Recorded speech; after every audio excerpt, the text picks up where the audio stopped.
Right. So very well, and welcome back. Okay. Hope again, let me take a confirmation. You can hear me, right? Yes, sir, we can hear it. Okay, Pudha, great. Right. So what we shall do is we shall, right, discuss about research methods. Right. Okay. So let me share my screen, including my sounds. Hope you can see my screen.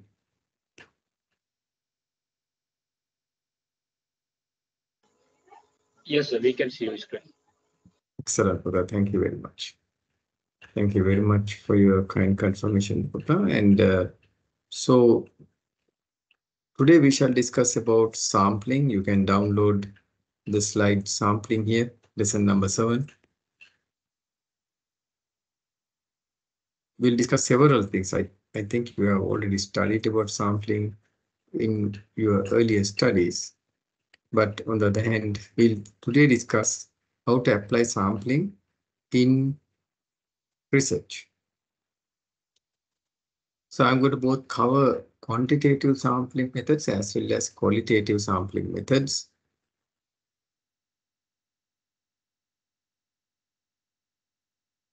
Right. So this is about sampling.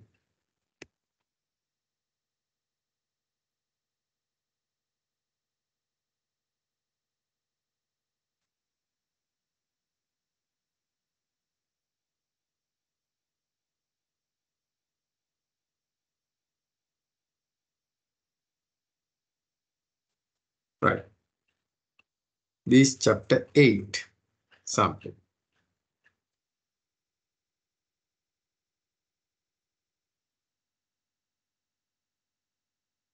Hope you can see my screen. It says social research methods, chapter 8, sampling.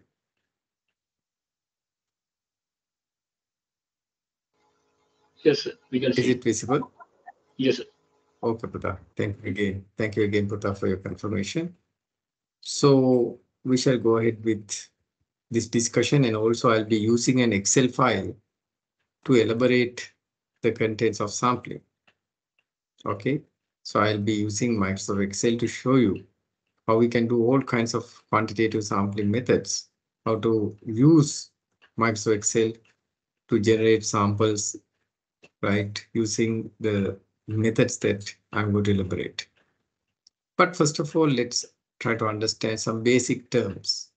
We'll first understand basic terms, then categories of sampling, then what do by sampling error. Then we'll discuss very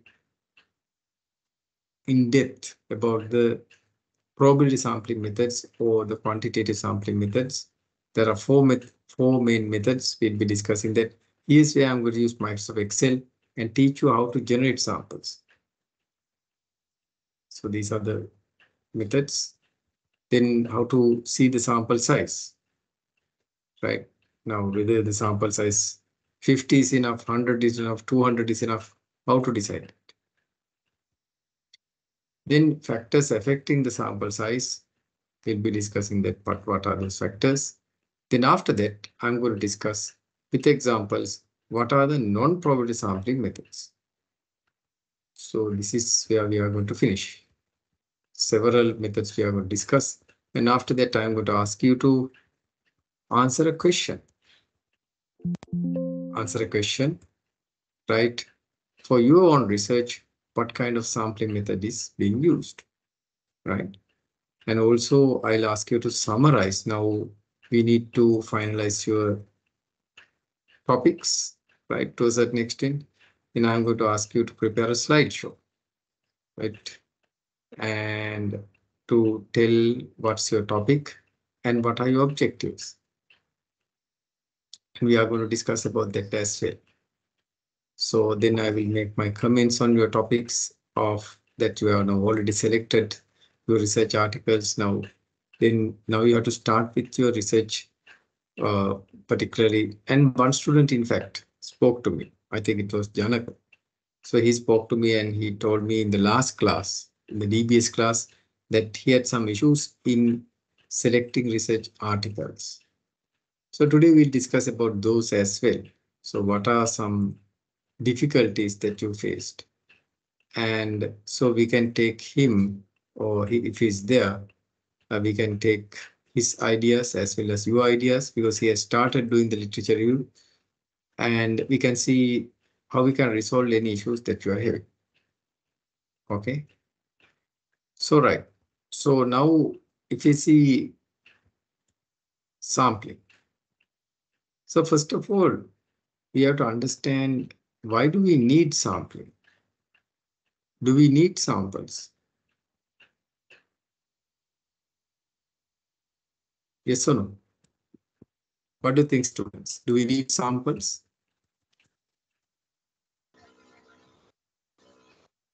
Yes, sir. We need some. Yes, yes, very good. Nalin says yes. Pavani, can you tell us why we need samples? So when we are doing something, we won't be able to measure everything in the population. So if we take a population, we can't measure everything. So we need to take a sample, and then we need to arrive at conclusions using the sample. Very good. Okay. We'll ask another students. Veera Singh, why do you think we require samples? Do we need sampling?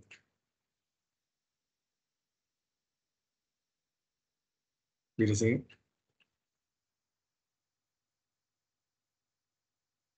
Veera Singh is not speaking. Okay. We'll ask Madhushan. Madhushan, why do we need sampling? Do we need sampling? Yes, because we cannot take the 100% items from the population. We can't Yes. take that Okay. for our calculations. Okay. Good. Jesta, what do you think, Puta? Why we need to take samples? Jesta, she's not answering. Then we have Afraz Ali. Afraz, why do you think we need samples? What's the importance of sampling? Hello, sir. Yes, Puta. So with the time constraint, we are not able to check everything as Pavani said. So so we have to Yes. make Yes. we have to, in order to arrive to a conclusion on the total population, we'll have to check a sample, sir. So you made a very important point. All the students are coming to that point, and you vocalized time. Because if there are, let's say, 10,000 people, like let's say for an example, I'm going to look at the audit trainees' satisfaction in Sri Lanka. Audit trainees' satisfaction in Sri Lanka. I don't know how many, the number of audit trainees, let's say I don't know. Let's say there are 6,000 audit trainees. I don't know. Let's say 6,000. Right? In a research that I have a limited period, let's say I have 6 months. So in the 6 months period, I have to collect the data, analyze the data, write the report, and I have to publish that as well. So within, maybe I have data collection 1 month. Within that 1 month, right, due to this time constraint, is it possible to, give the question and take the responses from all 6,000? No. So as you very correctly told, time is a great constraint. Right? We don't have all the time in this world to collect data. Right? Okay, yes, time. Then De Silva, why do you think sampling is so much important? Apart from time, I think it's cost effective and That's the next point. All of you were telling that, in fact, the underlying theme was that. And De Silva really vocalized that. He was telling, yes, the cost. If you're going to collect now, let's say there are 100,000, your population is 100,000, and if you're going to collect all data from all 100,000, it will be very costly. right? And it might be impractical as well. So impracticality, time, cost, and also if you can achieve the same objective, right, out of a sample, then why we should go for a total survey in the total population? For an example, rather than taking 6,000, let's say there are 6,000 audit trainees in Sri Lanka at the moment, right? At the moment, 6,000 audit trainees are there. So if I'm going to survey all, it's not possible, it's not practical, it's not cost effective, as well as it's not time within the time constraint, it's not possible to be done. So in that case, the best thing is, as you told very correctly, you can take a sample, and if a sample is going to, as Pavani told very correctly, if you can use a sample and if you can conclude about the population, right, then why we should go for the population,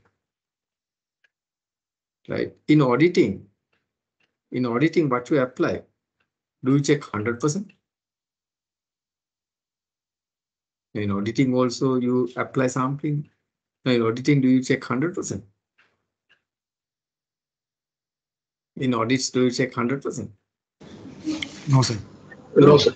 No, not at all. Indeed, you are taking on samples, and then when you provide your opinion on the financial statements, are you telling, or are you giving your opinion only on the sample? No. No, you are not going to give only on the sample. You are going to give your opinion, right, for the whole financial statements to the population, right? Whether the financial statements are true and fair. So likewise, based on a sample, you try to tell things about the population. So that's the whole idea of sample, right? Okay. So you got a point. So then we'll discuss some important terms which you already know, but let me again elaborate. Population. Population is the universe of all units which a sample can be selected,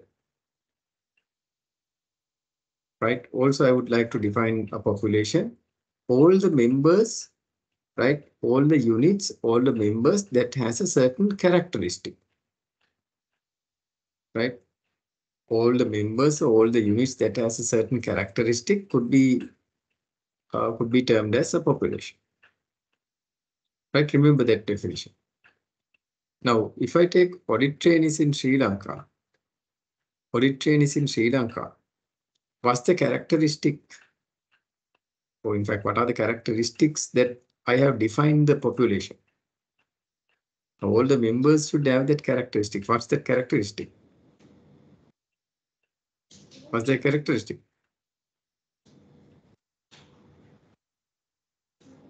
A population is defined in terms of a characteristic. All the members should have that characteristic.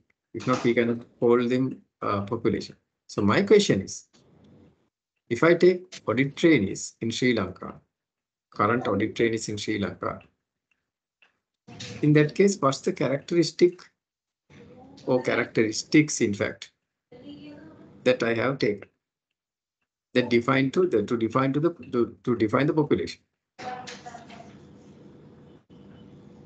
What's the characteristic?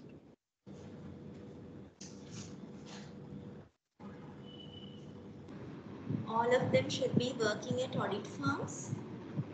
Yes, all of them should be working at audit firms. Okay, what else? Their Is that the only experience, characteristic? Okay, experience. Okay.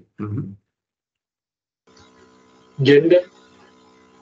Gender. Okay. Okay.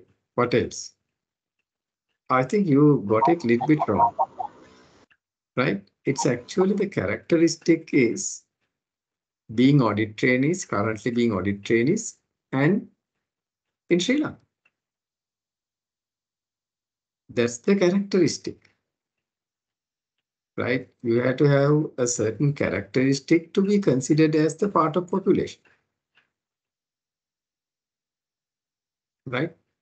So here there are two main characteristics to define this population. One, they have to be audit trainees and they have to be in Sri Lanka. Right?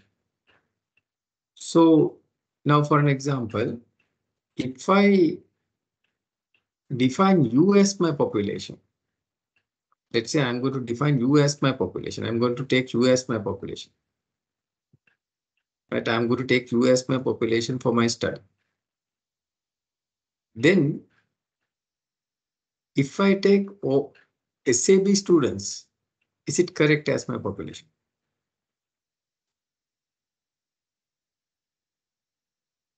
If I take SAB students, is it correct? Yes. What do you think, Paul? Nali? No, sir. Okay, she says no. We'll ask Madhushan. Madhushan, what do you think?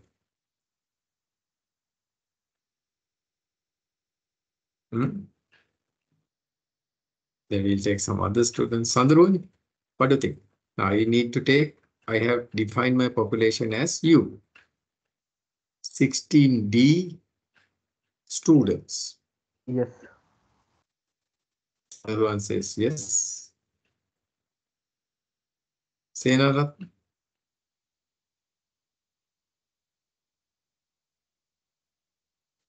Nissan sir. What do you think?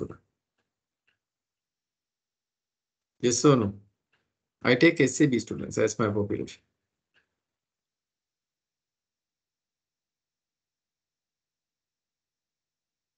Then we have Mudita.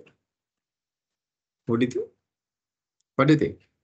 I have defined as my population SAB, my population 16D students. And I take SAB students as my population. Is that correct? The characteristic 16D students. In that case, if you take SAB, the other SAB students, that's completely wrong. Why? Because you have to, if I define 16D students as my population characteristic, that's then only you. If there are 56 students in your batch, so that's my population. And if I take other SAB students who are not 16D, then that's wrong. So therefore, carefully define the characteristic. So all the members who are having this characteristic represents the population. Is that clear? Now into Paddy. Yes, sir. Right? All the members, very good, Pata. All the members who represent that characteristic becomes the population. So therefore, it's your duty as the researcher to select a certain characteristic to represent the population. Right? Then all the members who have that certain characteristic becomes part of the population. Right? Becomes the population.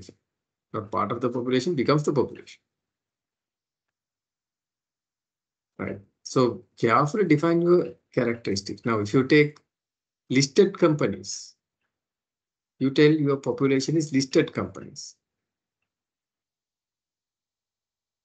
Right? You take you define your characteristic as listed companies. And you take the 300 companies. Let's say there are 300 listed companies in Sri Lanka. Is it correct?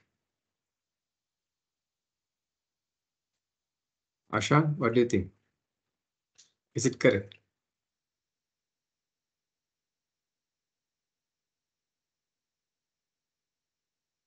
Ashan has no answer. Niranjana, what do you think? 300 listed companies, right, sir? Yes, I have taken my population, I have defined as listed companies, and I have taken the 300 listed company as my population. Is it correct? Yes. Okay. Then we have Anurad. Udur. Anurad Udur, what do you think? I think it's correct, sir. Okay. Right. You are certainly correct. Then we'll ask another students. Karuna Sen. We have 22 Karuna Sen. What do you think? Is it correct?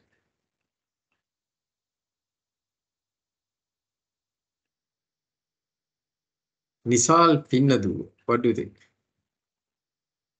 Pinnadu? What do you think? Is it correct? Fernando? Fernando? What do you think? 55 Fernando. There could be more Fernandos. The answer is wrong. I told what? Listen very carefully. The characteristics listed companies. So any listed company in this world becomes my population. And if I take only the 300 companies in Sri Lanka as my population, that's wrong. Right? Did you get my point? So define the characteristics now. On the other hand, if I want to consider those 300 companies as my population, then how should I define the population? Define the characteristic. If I want to take only the 300 listed companies in Sri Lanka, how should I have defined the characteristic? Listed companies in Sri Lanka. Excellent. Listed companies in Sri Lanka. Currently listed companies in Sri Lanka, right, in the Colombo Stock Exchange. So if there are 300, then those 300 becomes my population. Likewise, a population is defined by a certain characteristic, right? So all the members who represent that characteristic becomes the population. So it's your duty to very well define that particular characteristic and then decide what's your population. Did you get my point? Right? Hope that's clear. A sample is anything less than the population. Right? Let's say I have 100 as my population and I take 99. Can we consider 99 companies? Let's say 100, let's say 300. Let's say 300 listed companies in Sri Lanka is my population. 300. I take 299. Is it the population of the sample? Is it the population of the sample? Now, let's say there are 300 companies, listed companies in Sri Lanka. So that's my characteristic, listed, being a listed company, current listed company in Sri Lanka. And I take 299. 299.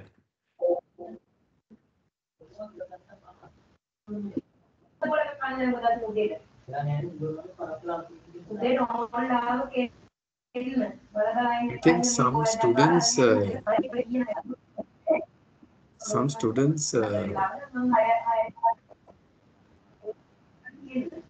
is that or is this student Jayant? Okay, right. That was Jayant and number 11. Okay. Right. Home issues are there, no? Good understand. Good understand. So yes. So again, let me come to my question. Let's say my characteristic that I use to define my population is being a currently listed company in Sri Lanka, Colombo Stock Exchange. So let's say there are 300. I take 299 out of that. Can we consider it as a population? 299. Or is it a sample? Or is it a sample?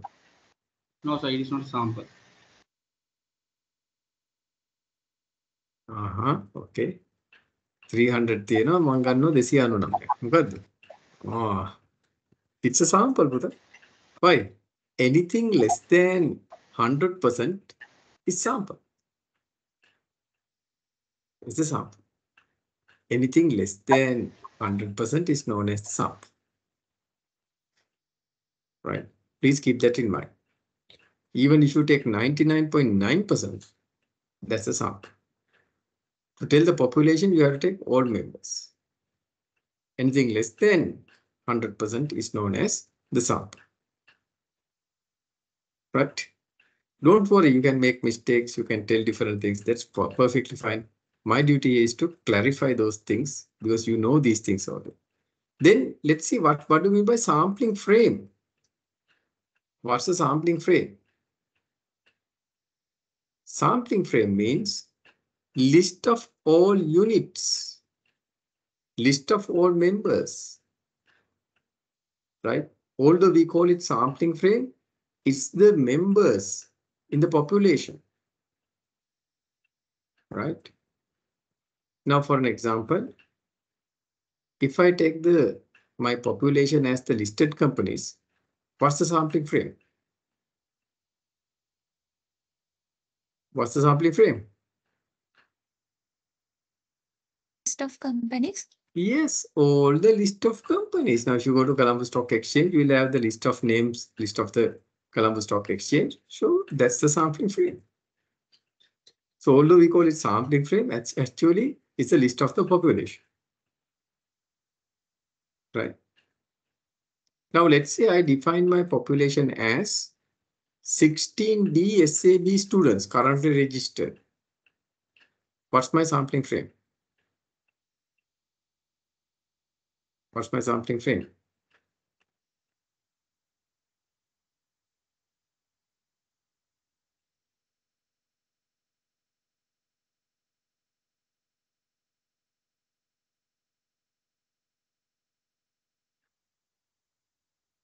It's your attendance register.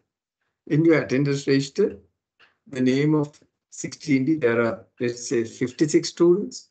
So all the names of the 56 students will be the sampling frame.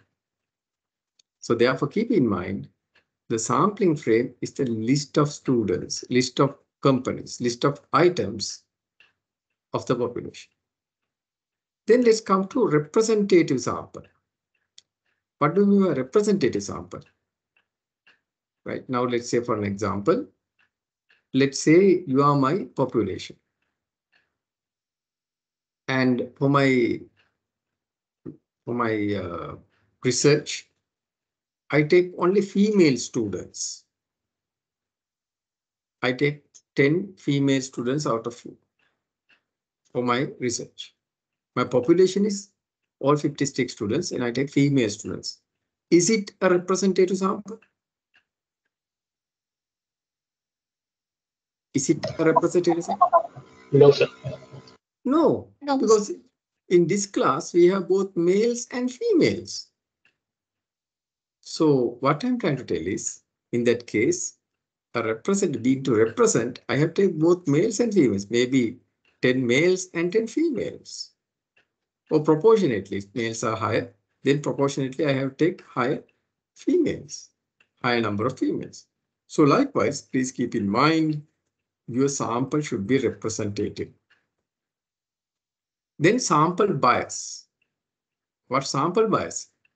If the sample is not representative, it could create a bias and we call it the sample bias. Now, for example, in the early example, if I had taken only female students as my sample, then there will be a bias, right? If I do the survey, it will give the opinions of the female students. The male students will be completely ignored. So that's why we have to make sure that our samples are representative. Our samples are representative. Is that clear? So I tried to explain. I tried to explain what's a population, what's a sample, sampling frame, representative sample, as well as a sample bias. Now, in your own study, right? check these. What's your population? What's your sample? What's your sampling frame? Right? And whether it's a representative sample and whether a sampling bias has been created. Check that. Right. Then we can divide different sampling methods into two categories. So actually, in this slide, I have shown this. You can see we can divide sampling techniques into probability sampling as well as non-probability sampling techniques. The same thing is known as quantitative sampling, statistical sampling, and different names are used. Here also you can see non-probability sampling, right, which is called as qualitative sampling as well as non-statistical sampling. So you can see here, sampling techniques could be classified into two main categories, probability and non-probability, quantitative or qualitative sampling, or statistical sampling, or you can call the same thing as, right, the opposite as non-statistical sampling, right? So what are the probability sampling methods? In probability sampling methods, you have to understand, you have to apply randomness. In probability sampling, you apply randomness. What do you mean by random? What do you mean random? Random means there is no preference, right?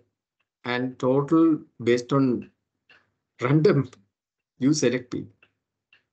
So each person gets an equal chance to get selected.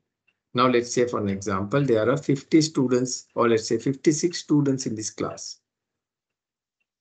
If I'm going to take a random sample, let's say I'm going to pick one person, right? I should not give anyone special preference. I should get you on a random basis. I'll tell you how to do that. So each person gets an equal chance to get selected. Can you tell me what's the chance of getting selected out of 56? What's the chance of getting selected? Can you tell me? There are 56 students and I'm going to get one out of that. What's the chance one getting selected in that sample? 56. 1 divided by 56. Right? 1 divided. So each of you will have a probability of 1 divided by 56 to get selected. Not because you are a male, not because you are a female, no special preferences. You all will be getting equal chance. That's called random sampling. Right? But on the other hand, in non-probability sampling or non-statistical sampling, or which is known as the qualitative sampling, that randomness is not there. That randomness is not there. So therefore, students do understand. So then today I'm going to teach you these probability sampling techniques as well as non-probability sampling techniques. And today I'm going to teach you what are these methods. And I'm going to even use Microsoft Excel to elaborate these and teach you how to do this. Okay. Right. Particularly the random sampling techniques, the probability sampling techniques, or the quantitative sampling techniques. Now, in your study, see what technique has been used. What techniques has been used. You have to understand what technique has been used. Right? Right. Then we'll see, okay, probability sampling is where you select the sample on a random basis. But on the other hand, there are non-probability sampling methods. Of course, there's a method called convenience sampling. In convenience sampling, that's a non-probability sampling method you can see here. Convenience sampling, the researcher uses convenience to select the sample. What's easy for him or her is the basis for selection. That's called convenience sampling. Right. So you can see probability versus non-probability sampling technique. So what's the basis? How to differentiate probability and non-probability? Or quantitative or qualitative? or we can call the same thing as statistical or non-statistical sampling. So what's the basis? What's the basis? We'll see whether my students are with me. What's the basis?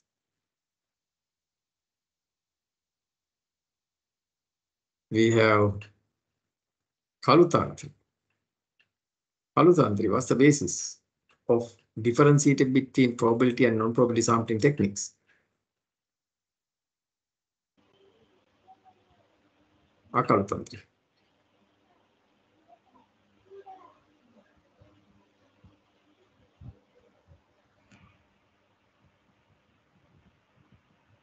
Chaturanga. What's the basis?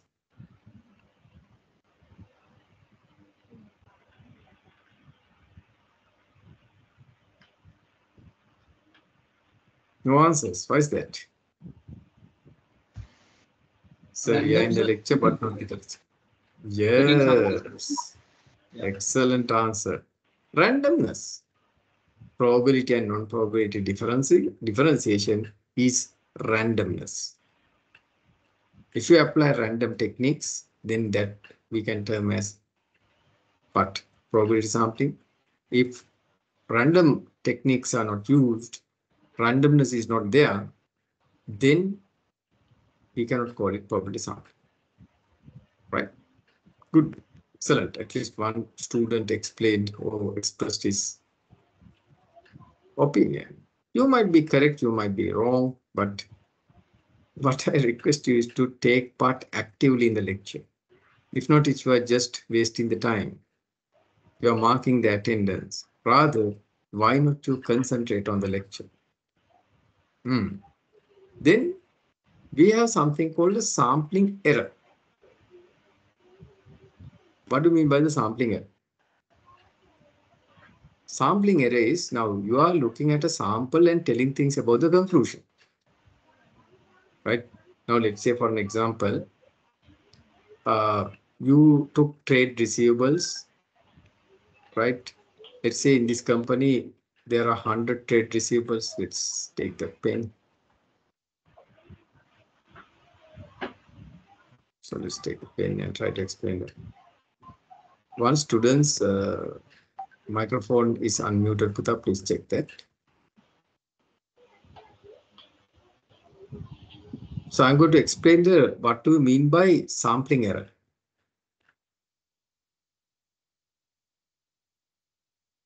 So let's say a situation like this. Let's say you have taken this is ABC company.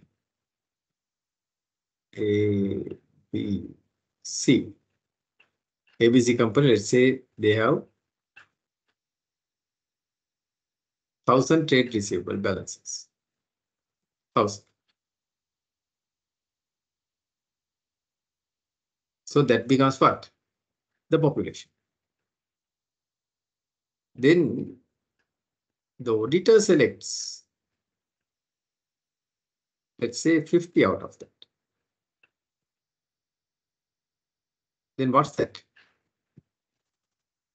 Now there are 1,000 accounts receivable balances. The auditor selects 50 out of that. Then what's that called? 1,000 is the population and 50 is what?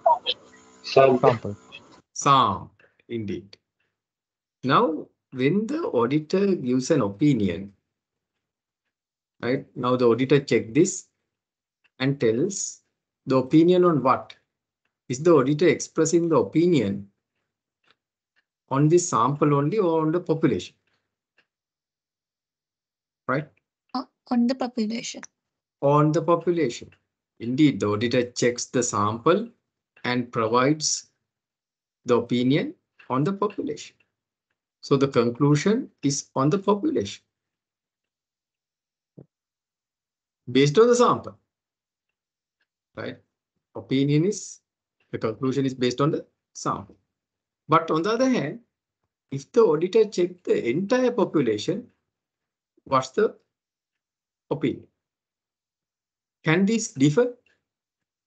මේ දෙක වෙනස් වෙන්න පුළුවන්. Can the opinion based on the population, the sample, and what he expressed on the population. And if he had checked the entire population, the opinion, would it differ? Yes.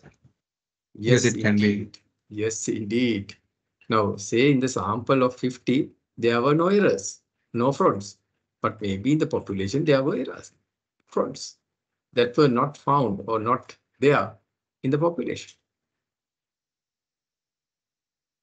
Right? So the auditor tells, the researcher tells based on the sample about the population. So had the researcher or the auditor checked the entire population, the opinions might be different about the population indeed. So that difference is known as the sampling error. Right?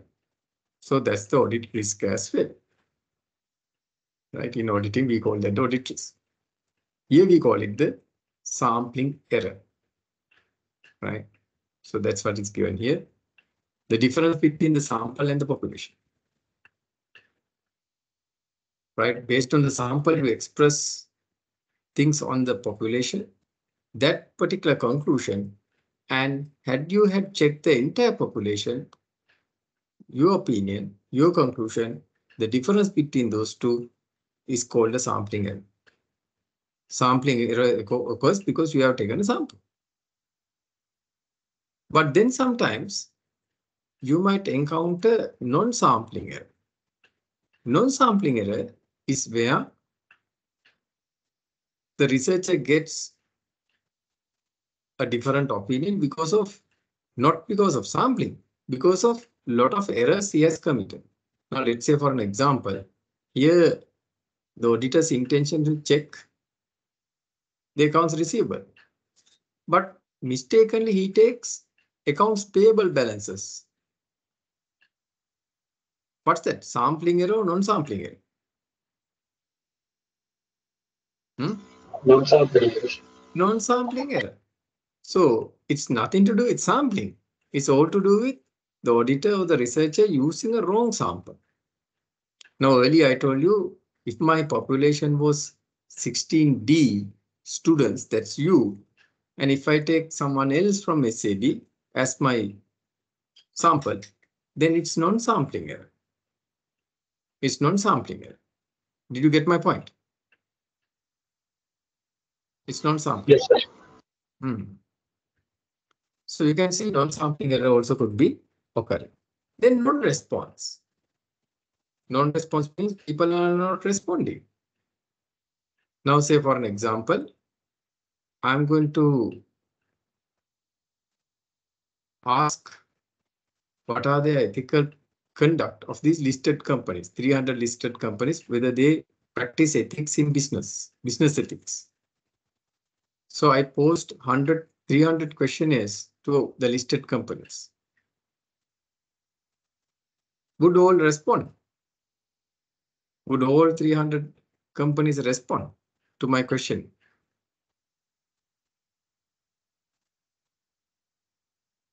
How much would you think would respond out of 300?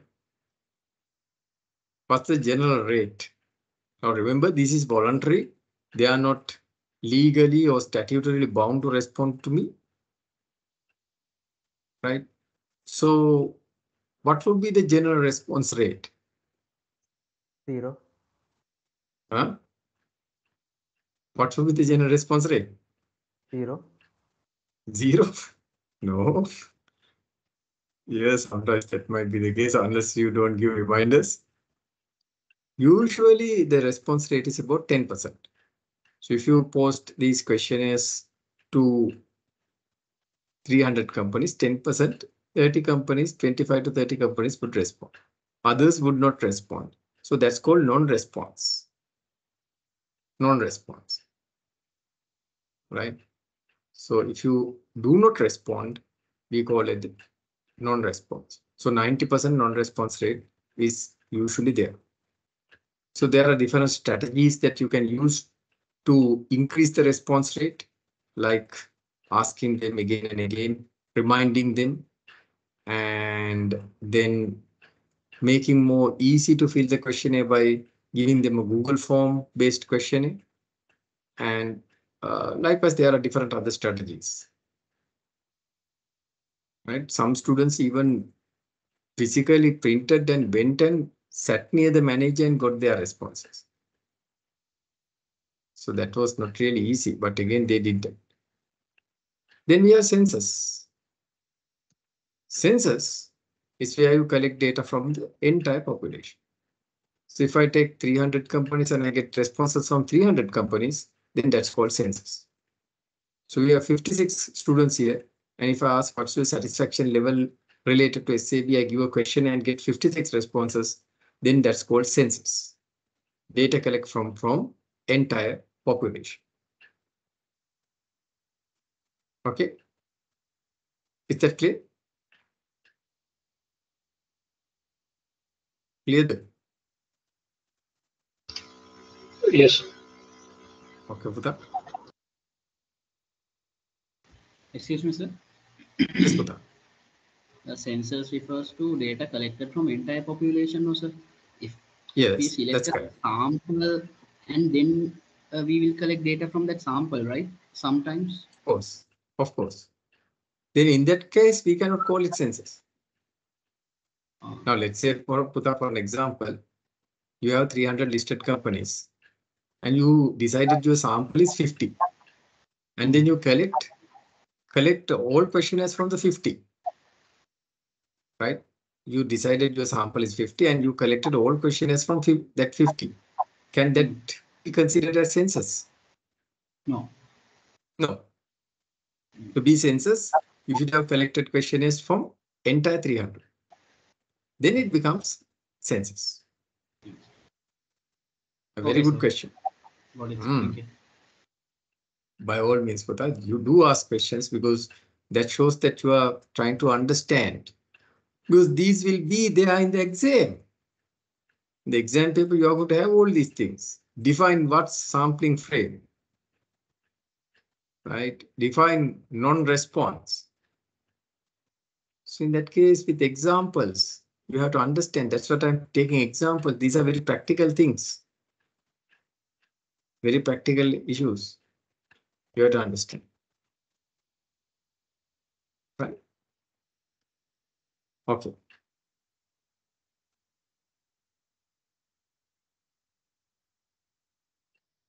Right. Okay.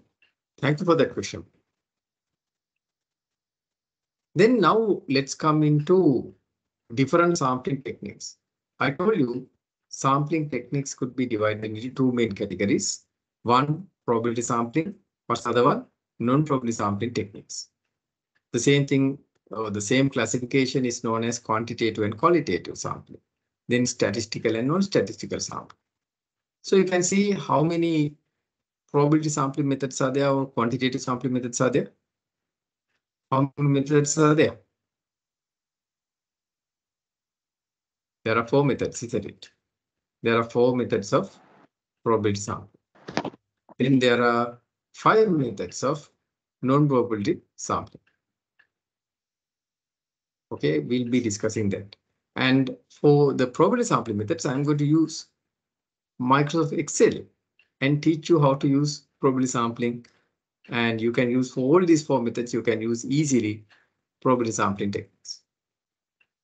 Right? So we'll see how to use them.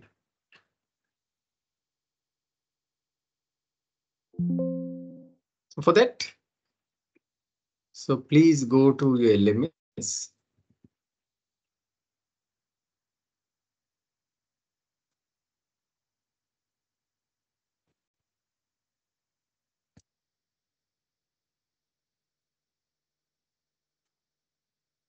And please download this Excel file and open it. So I've given you a small sample.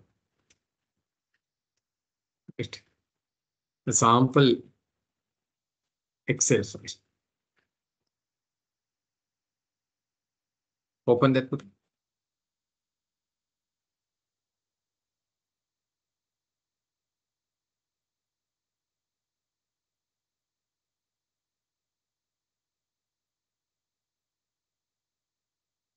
Can you see this? Can you see the Excel file? Yes, sir. Good, excellent. Okay.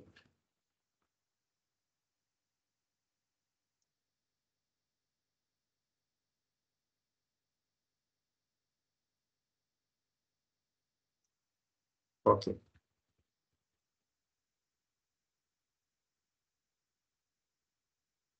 Right. So now let's take a simple example to do how to do simple random sample. Now let's say for this example, let's say ABC company has 12 sales invoices. Well, see, only 12 sales have occurred during the period. Maybe ABC is selling ships, not toy ships, large ships. So only 12 per month, maybe one ship they have sold. So there are 12 ships. So 12 invoices are there. Now let's say I want to select 2 invoices out of these 12 on a random basis. On a random basis, I have to select 2 invoices. I have to select 2 invoices.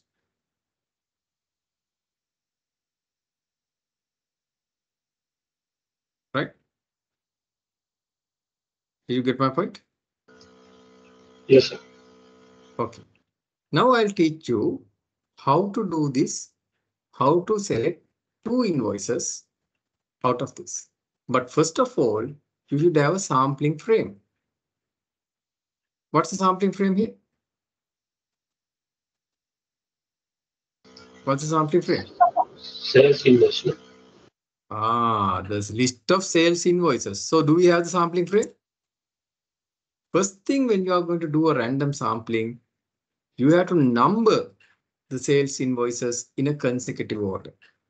Here I have numbered it from 1 to 12. Of course, the sales invoice numbers are also from 1 to 12. But if they had no number, then you have to number that. And that's called the sampling frame. That's called the sampling frame. Now, out of this sampling frame, the first thing what you have to do when you are going to generate random samples, first thing you have to number them from 1 to 12 or 1 to 50 or 1 to 100, whatever you have to number them, and the population. So you have to have the population list. And then you have to apply this technique. First thing is that number it. Now, for an example, if my population was 15D students, current 16D students, right, is my population, right? And I want to select a random sample of 5. Then first thing is what? First thing is what? You have to number them from 1 to 56. And that's what we call sampling frame. That's what we call sampling frame. 1 to 56, and you will be selecting 5 out of them. Now here I have numbered the invoices from 1 to 12. So then this is the way that I'm going to select. Now you have to use a function for this. So you can see you can take down as well. That's called rand between. Rand between 1 to 12. So the bottom number is 1, the lowest number is 1, the highest number is 12. If you have 100 samples, then 1 to 100. You are going to close brackets and you are going to enter. And then you are going to drag this. Then it will generate 2 numbers on a random basis. If you again click on this, it will change. So I'll overtype this. The 2 numbers randomly generated is 5 and 1. Can you see that? How the 5 and 1 came? Totally random. The computer generated, Excel generated that on a random basis. So they were 5 and 1. 5 and 1. I overtype that because if not, it changes. So that's called random sample. Simple random sample. Simple random sample. Simple random sample. So what was the formula I used? Rand between. Rand between is the formula used. But here if you see, there's a big problem in this sample. Can you tell me? Of course, these random sampling, simple random sampling. But here if you see carefully, there's a big problem in this sample. What's that?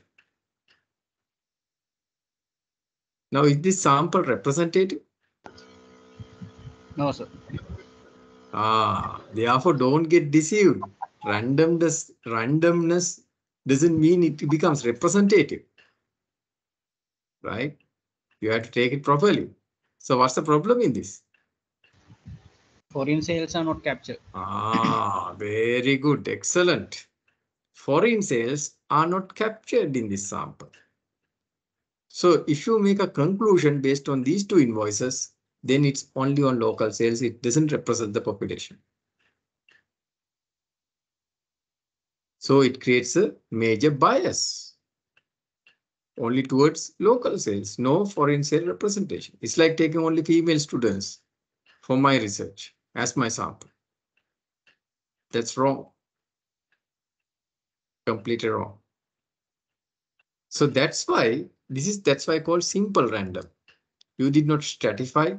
You did not have subpopulations created, right? You just took the entire population and tried to get the samples. So you yourself saw that this doesn't work well. Why? Because here 5 and 1, which were completely taken randomly, right?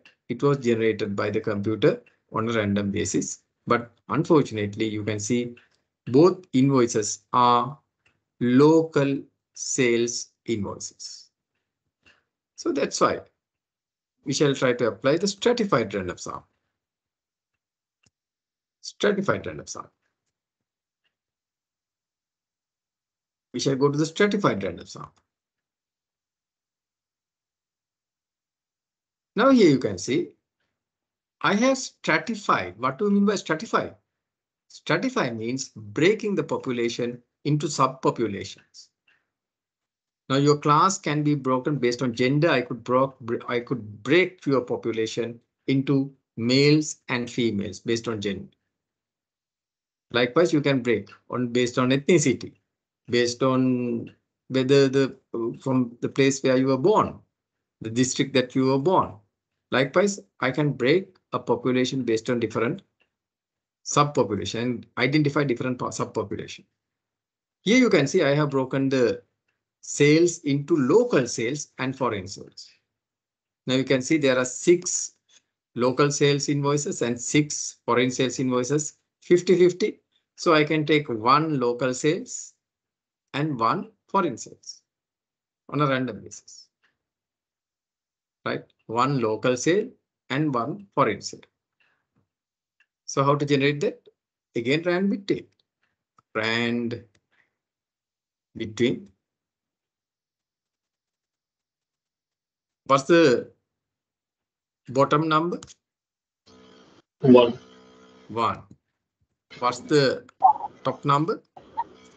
6. 6. Excellent. 6. Okay, number 6 randomly generated. So I'm going to overtype that because that was randomly generated. If not, it will change again and again. In foreign sales, I'll again use the same formula, the function rand between. Now what's that? What's the bottom number?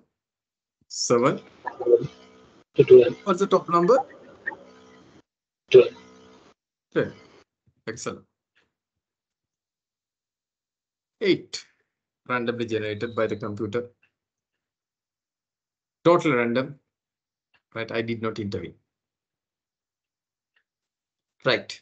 Now you have 1 local sales and 1 foreign sales. Of course, if you want 2, then you drag it, then it will create 2.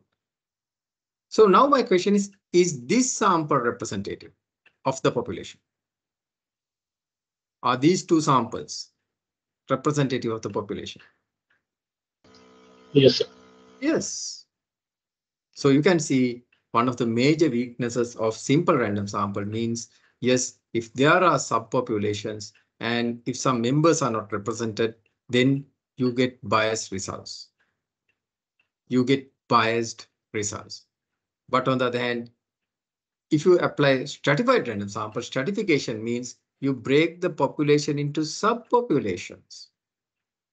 And then you take samples separate. So see, using Microsoft Excel, you have understood two important quantitative sampling techniques. Simple random sample and then the stratified random sample. Is that clear? Sampling. Is that clear? Yes, sir. Excellent. Now in your own study, today's assignment is that. Today's classroom homework is that you have to see in your assignment, in the today's assignment is in your article, what kind of sampling they have used. What kind of sampling they have used. So in this assignment, you have to tell what's the population, right? How they have defined the population. Then what's the sample, then the sample and how they have selected the sample. What kind of method they have applied. Is it simple random sampling or stratified random sampling or what? Right? Is that clear? Let's see, with Excel, you can do a lot of things. Excel is a very, very good program, right? I use it every maybe minute for my statistical data analysis research as well as for student databases. Right? An extremely important as well as extremely useful program, right? Microsoft Excel. Right. Then now let's come to the third type of sampling. The third type of quantitative sampling is systematic sampling. Right? Systematic sampling. So let me do certain things before I teach you about systematic sampling. Okay, right. Now let's say you have 12 employees. You have 12 employees. You can see here 12 employees are there. Right now you have to select, let's say, 3 employees. You need 3 samples. I tell how to decide the number. How to decide the number, I'll tell you. Now here you require 3 employees. 3 employees. 3 employees out of 12. How to decide the number? I'll tell you later. You have 12 employees and you need 3. First thing is you have to number the employees. Here it's numbered already 1 to 12. If it is not, then you have to number the employees. Of course, employees do have employment numbers, employee numbers. So therefore you can use the same numbers, but it has to be in the consecutive order. Either ascending or descending. Here it's in which order? One order, within. Ascending order, isn't it? That's correct. And we need 3 samples out of this. We need 3 samples out of this. So first thing what you have to do is you have to calculate something called a sampling range. How to do that? Very easy. You take the population size and divide it by the sample numbers that you require. So here your size is 12 employees, and your sample number you require 3. So your sampling range is 4. 12 divided by 3 is 4. Then out of these 4, the first 4, I'm going to color that. Right, out of these 4,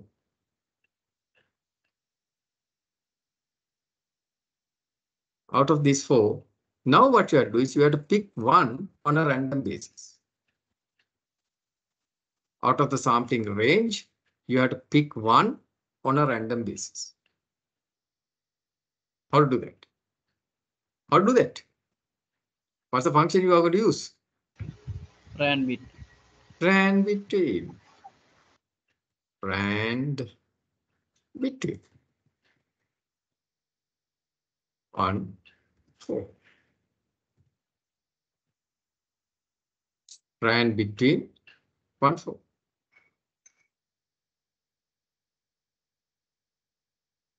So yes, number 2 came as the random number. So I'm going to overtype that number 2.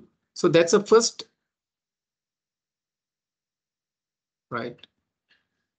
That's the first number that you're going to select, number 2. Then an equal interval, number 4. Then second one, you are going to select number 6, because 4 is your interval. Then 4, the next one is number 10.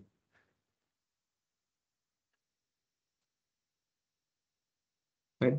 Only the first one will be selected on a random basis. Then you are going to take an equal interval. The equal interval is the sampling range, number 4. Then number 2, number 6, and number 10. Right? Likewise, you have taken, because you need here 3 samples. So this is what we call systematic random sampling. Systematic because you start random because you select the first number on a random basis. Systematic because after that you take an equal interval. Right? Is that clear? So this is what we call systematic sampling. Is it difficult? No. Right? So this is the third main method of random sampling. I have told you now up to 3. Right? What are the 3? Simple random sampling, stratified random sampling, and systematic random sampling or systematic sampling. But I'm going to tell you a major issue in this sampling method. Now let's say the employer of this ABC company. Now let's say these are the employees of the ABC company. The employer of this ABC company is a little bit mad person. And he has given even numbers to females and odd numbers to males. Because this person, the owner, is a lady, an old lady who is not married. And so she thinks differently about males. She thinks that males are odd. And she has given odd numbers, let's say, for an example, right? Odd numbers to males, 1, 3, 5, likewise odd numbers. Then she thinks that females are even, and therefore she has given even numbers to females. Right? Let's say in this situation, I'm taking the example a little bit forward. Now, do you think there's a problem? Now, do you think there's a problem?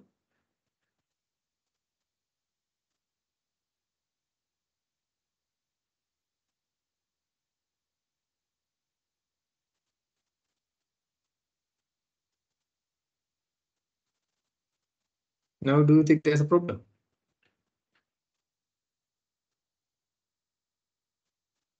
ඔත්තේ සංඛ්‍යා දීලා තියෙන කාටද?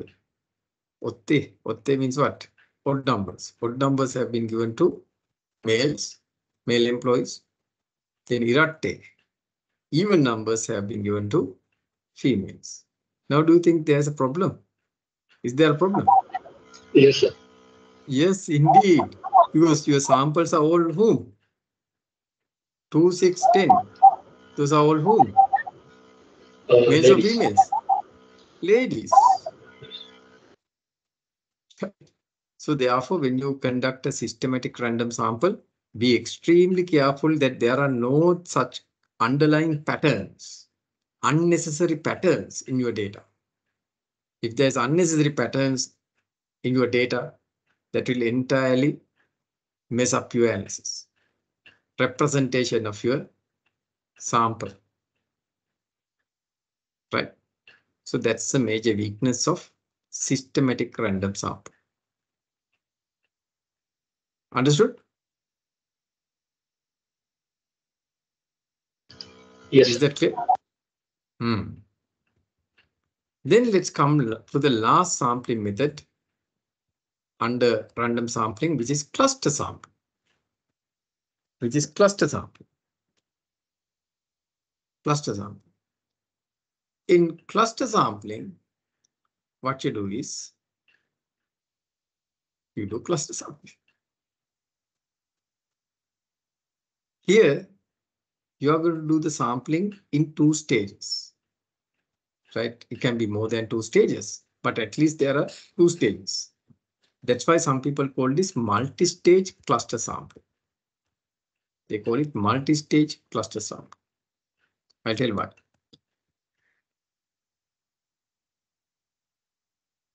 Multi-stage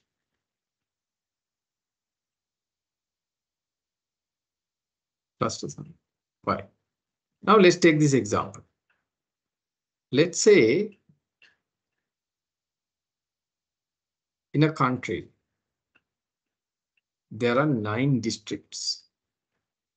In a country, there are 9 districts. Right? In this country, they are allowed to they are allowed to farm, right, a certain crop. It reminds me Dyanagamaga, isn't it? Okay, right. So in this country, they have, right, these farmers are allowed to grow a certain crop.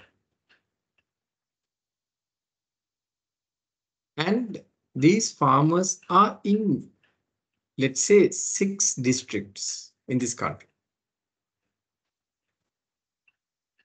In this country, in 6 geographical locations, 6 districts, they are there. You can see, this is the first district, second district, third district, fourth district, fifth district, and 6th district. 1, 2, 3, 4, 5, 6. So these are the districts. So you can see there are 6 districts. So in these 6 districts, the farmers are growing that particular crop. Maybe what Dyanagamaga prefers. In each district, they are allowed only 2 farmers to,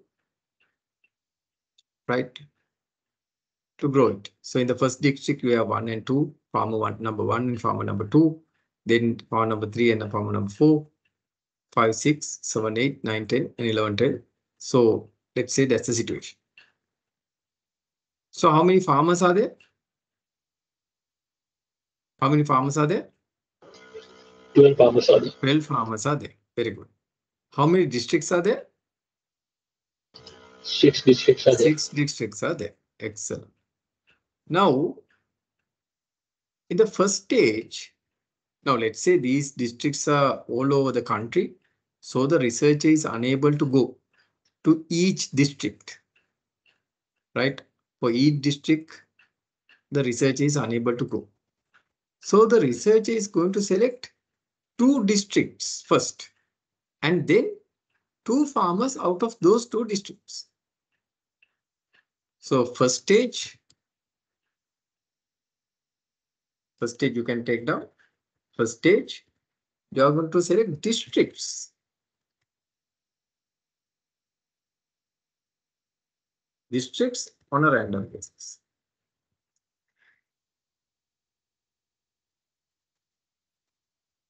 Right, that's the first stage. First stage, you are going to select the districts on a random basis. So let's say, because it might be very costly and time consuming to go for each district. And that's why the researcher decided to select 2 districts out of these 12, the 6 districts in the first stage. So in that case, how to see what are the 2 districts? What's the formula that you are going to use? Rand between. What's the bottom number? 1. And what's the top number? 12. 6. Because you are going to select districts, not the farmers. First stage, districts. Right? So number 6. So here you select district number 1. Okay, let's say. So if you drag it, it will change. Right? Again, if you drag it, it will change. You can see it changes.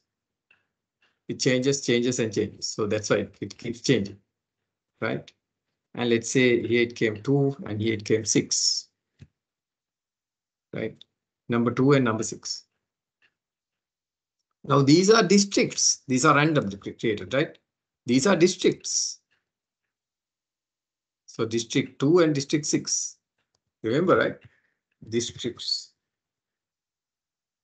Completely randomized. Complete random. Districts. Then stage 2, second stage.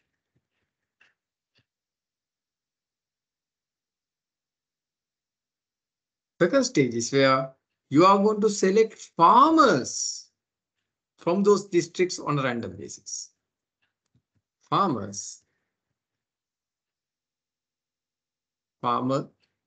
selected on a random basis.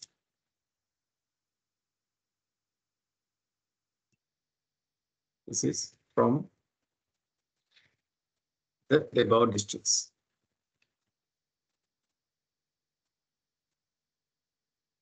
So that's what you do. So from the first district, the farmer from district 2. So from district 2, we have to select a farm. So what's the formula? Rand between. Tell me, what's the bottom number and what's the top number from district 2?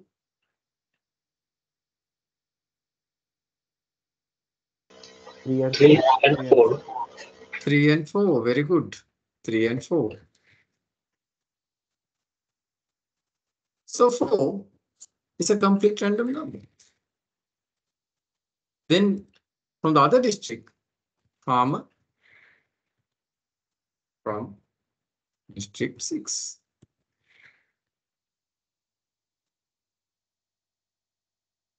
Farmer from district 6. What are you going to select? Rand between. There are 2 farmers. So rand between 11 and 12. It came 12. Complete random. So you can see how multi-state cluster sampling works. Now it's not complete random sampling, simple random sample. What you did was you selected out of these, we call these clusters. There are 6 clusters. Here in this case, it was districts, right? They were districts. Here, these are clusters. Out of these 6 clusters, you selected 2 clusters on a random basis. Can be 2 or 3, there's no problem. But again, here we selected 2 on a random basis. So the clusters are selected on a random basis. Then on the second stage, you selected the farmers, right, from the selected clusters on a random basis. That's why it's called multi-stage cluster sampling. That's why it's called multi-stage cluster sampling. Is that clear? Right. Now, how is it different from stratified random sampling? Is this different from stratified random sampling? Indeed, in stratified random sampling, from each strata, we took at least 1 sample. But in multi-stage cluster sampling, no. Now from cluster 1, there is no one, right? Cluster 2, yes, there is a person. Cluster 3, cluster 4, cluster 5, there are none. In a stratified random sampling, each strata, each subpopulation, you have to take someone. But here, right, you don't do that. So multi-state cluster sampling is this. You first make clusters out of your population and then select clusters for your purpose, because for all clusters, you might not be able to travel and it might be costly and time consuming. So what you do is you first select the clusters on a random basis, then items from them after that on a random basis. If you want, you can go to more stratas. Like if there are different kinds of more farmers in the same district, there might be, Grama Seva, Niladari, right, and other things, right? Kottas, and that there are divisions, GN divisions, and a lot of other things. So you can go into different clusters again and again. Multi-stage cluster sample. So these are the 4 random sampling techniques. What are the 4 random sampling techniques? Simple random sampling, stratified random sampling, then systematic random sampling or systematic sampling, as well as multi-stage cluster sampling. Is this clear?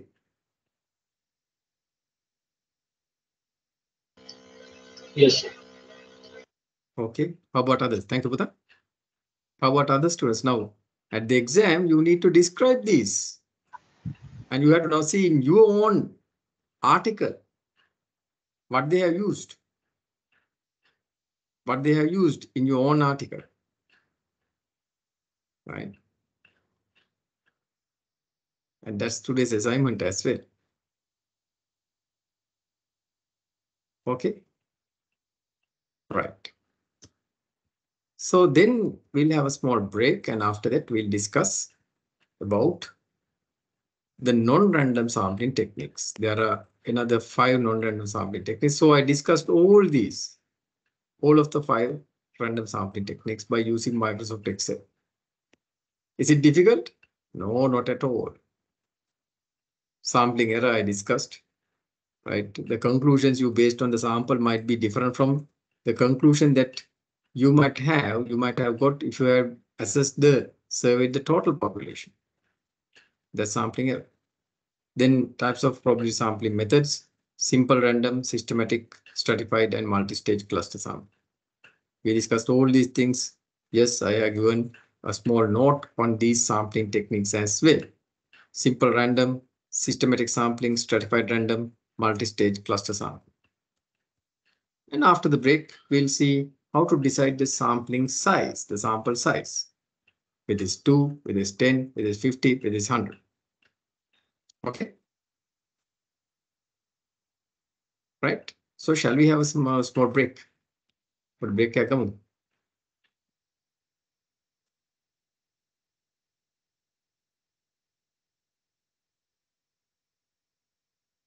Okay, now we have 47 students. That's really good. Nice to see there are 47 out of 56, I think.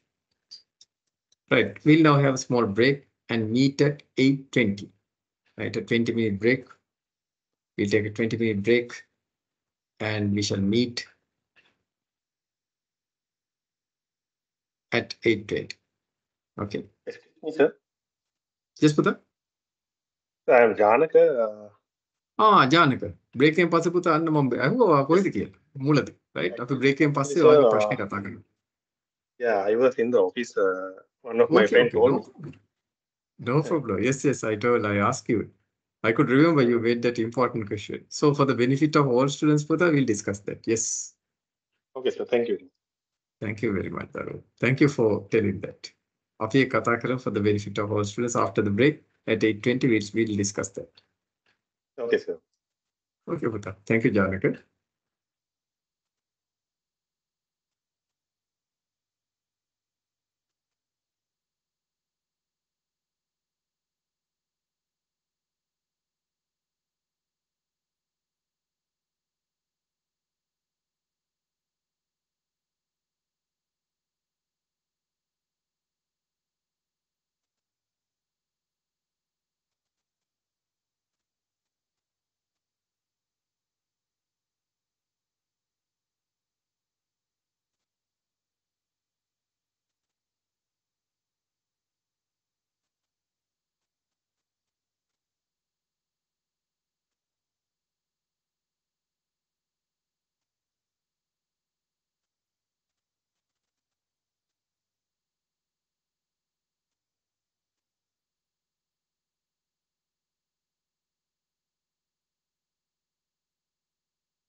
Okay, students, welcome back.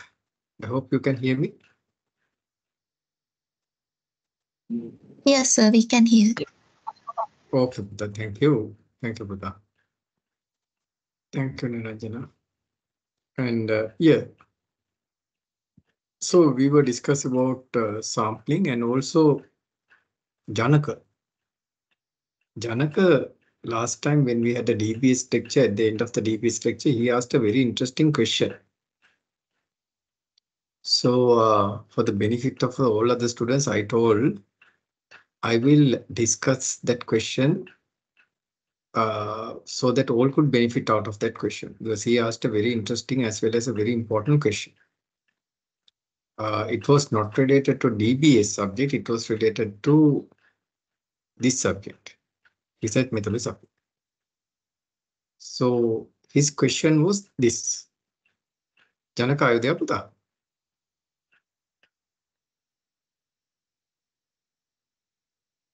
He was there, I think maybe he might Yes, come sir. very soon. Ah, yes, very good. Janaka, can you tell your question? Yes, sir, I will explain it. Can I share my screen? So, Of is it okay? course, why not? Because this is a very common question that you all might encounter. So let me give the chance. So this is the topic you have allocated me. Yes. So regarding this topic, I have already downloaded 5 articles. Okay, Puta. Now let's go back to the topic, Puta. For the benefit of the students, can you read out the topic? IFRS adoption, reporting and audit fees, the conditional effect of audit firm size and tenure. Okay, now look at this topic. Now, first of all, you have to understand what the topic is on. So it says, with the IFRS adoption, what has happened to the audit fees? Whether it has gone up, whether gone down, or stayed stable, right? What's the impact of audit fees based on our IFRS adoption? It said that usually the idea is that with the IFRS adoption, the auditor's work has gone up. And also the subjectivity, because of certain subjectivities, because under IFRS, what's promoted is basically what? Fair value accounting. With fair value accounting, what has happened is the subjectivity has gone up and the auditors are in a mess sometimes. Then also in this study, it's taken the firm size and tenure as some other variables that will impact this relationship. Likewise, Putha, first thing what you have to do is you have to understand what's the topic, and then you have to, in fact, look at what are the objectives as well. What are the objectives of this study? Got a point? Then Yes, sir. next thing what you have to do is, Daru, you have to look at, okay, to get articles that are related to this topic, right? Now, Janaka, show us, Putha, what are the articles that you have selected? This is the primary articles I have observed before, sir. Yeah, is being allocated to you. So now you know Yes. what actually the article is about. Good. Yes. Then Then Putha, now. So I have downloaded some other articles as well. Okay. But I cannot exactly match the allocated topic. That's the thing. Now this is the question. Now Janaka is telling this is the question. Now for all of you, this will be the question as well. He says there is no exact match. He says there is no exact match for the topic that he has selected. Right? So in fact, I was telling him last week after the lecture, right? To find an exact match is like to find a partner who is having the exact features that you expect. Right? My question is, when you are trying to find someone to marry, right? I tell what's the relationship between this and this. Can you find an exact match? Right now, some ladies, some gentlemen, when they want to get married, they'll be looking at certain features. Okay, Superman, Superwoman, having a big job, coming from good family, and having millions of millions, or not these days, billions of money, right? And that and this and everything. So you are trying to find an exact match of that nature. But later on, what happens? When the time passes, you will understand that there is no such kind of Superman or Superwoman. And you are going to relax certain conditions and you'll get married to someone and then you'll lead your life. How that's going to be applied to Janaka's scenario, Janaka's issue. Now, Janaka, can you show us your topic again? Yes.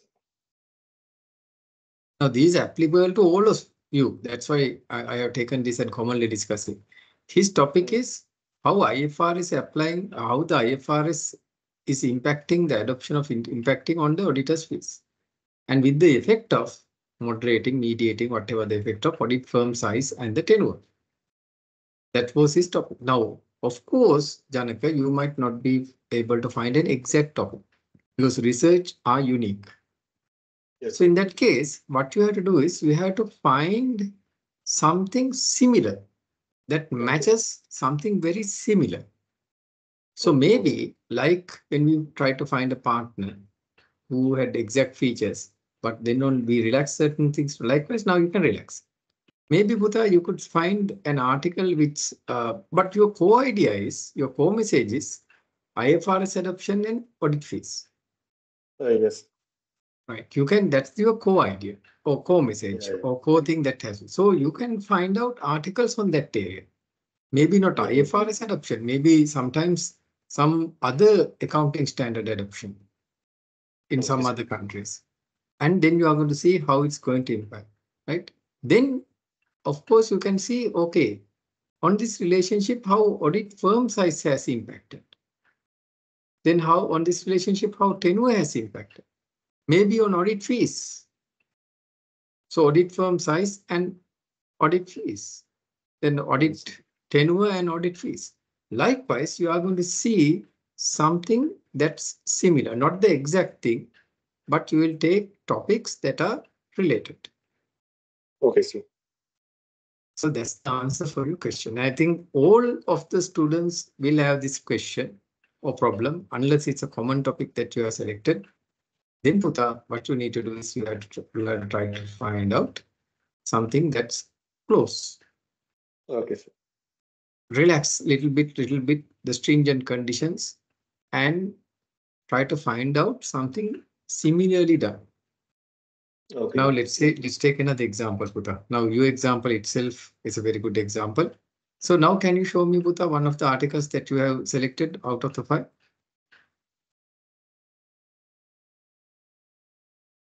Now this is one. Now see, yeah, go to the topic, Daru.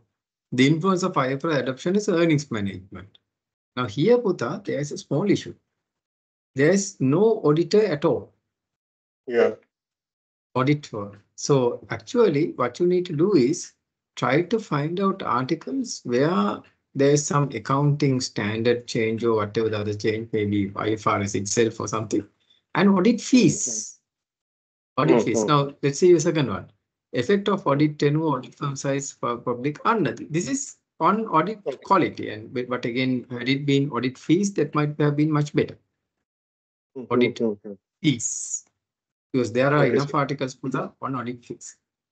So likewise, try to find out articles that are going in the same theme, not the exact one, but something closest to this. Okay, sir. Next one, Puta, can we go? Don't worry. So you actually made a very, very important question, and that opened the eyes of a lot of other people. Here. Exactly, or not exactly, but again, a very relevant article, the relationship between IFRS adoption and audit fees. Now, there's the tenure and the size is not there. That's no problem. Yeah. So for that doubt, sir, I only downloaded 5 articles. I see. No, Puta.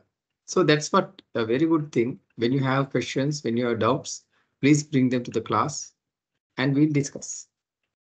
Because it's not going to only benefit you, it will benefit the entire class, entire population. Okay, Janak, got your answer? Okay, sir. Yes, sir. Yes, definitely, sir. Thank you very much. Excellent. Thank you very much for your elaborations. No problem. No problem, Buddha. My pleasure.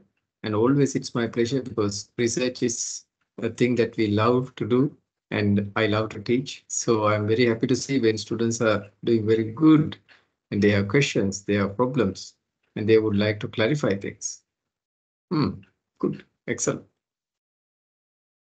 Okay, so that's a question that Janaka had, and thank you, Janaka, for bringing this question forward. And I think now Janaka is really trying to find out solutions for his. Actually, he's doing a literature review, so he has came up with certain questions and he tried to find out solution for that. So I really appreciate that. I really appreciate that. And now what you could do is, so how many students, like Janaka, how many students have tried to find out that? Because you know the deadline is there. At the end of this month, you have to provide the literature review. Isn't it? At the end of this month. So yes, that will also will come to our today's exercise. Let me put the exercise for today. So let's see what kind of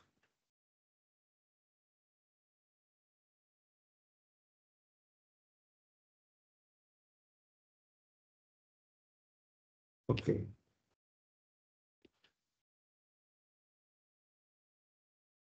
Okay, right.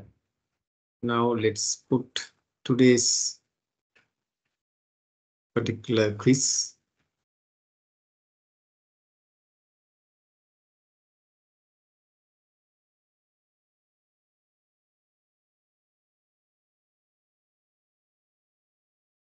Right, so let's say 2024.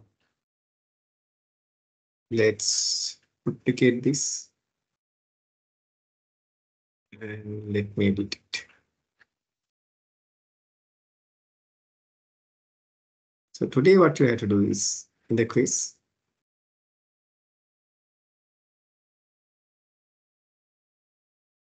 what is your or what are your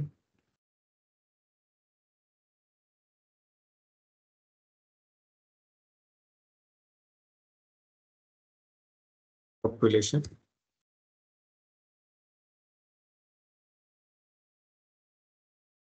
sample? Okay, don't know whether I have shared my screen, so let me share my screen if not. No, it's not shared. Suspected. Okay, so this is today's requirement. So what are your population sample and sample selection like that? So that's your question.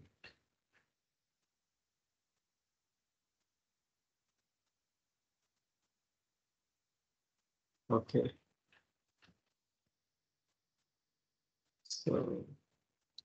So read your article, and of course this deadline is not applicable. The deadline is going to be tomorrow morning. Let's make it 8 p.m. 8, not 8 p.m. 8 a.m. Okay. Right. So let's set.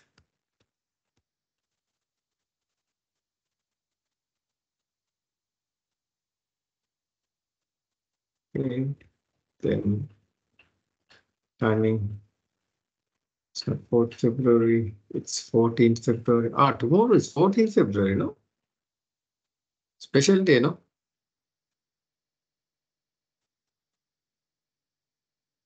Okay. So you can celebrate that in the morning itself at or no before 8 a.m. Let's make it 759.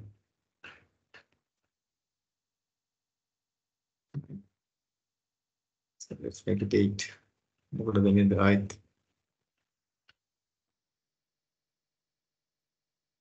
So 18. So not for 18, you have to submit because this is going to be a quiz. So therefore, you have to answer the question itself.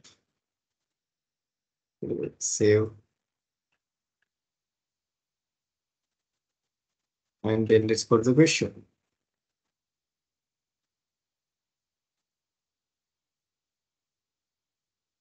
Okay, so let's go to this one and see the question.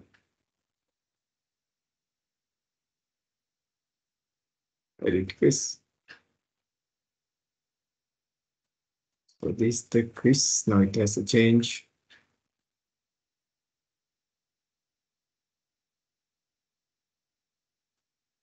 So this question number 1 is related to your research.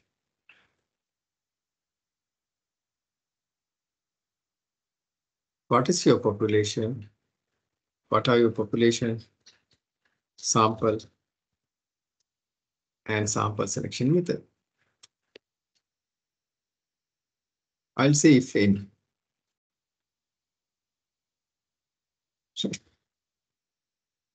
There should be, of course,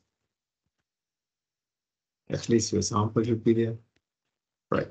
So let me now give you a response template. Yeah, this was the last time response template. So I will say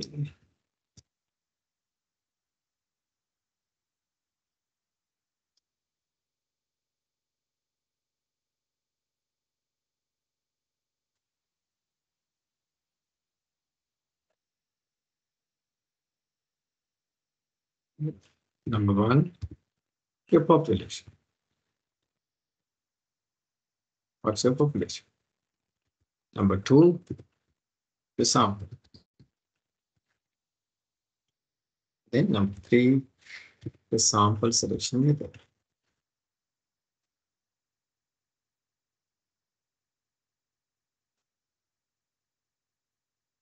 Okay. So this is what you have to write. Simple thing that you have to read. Save. Let's preview the question.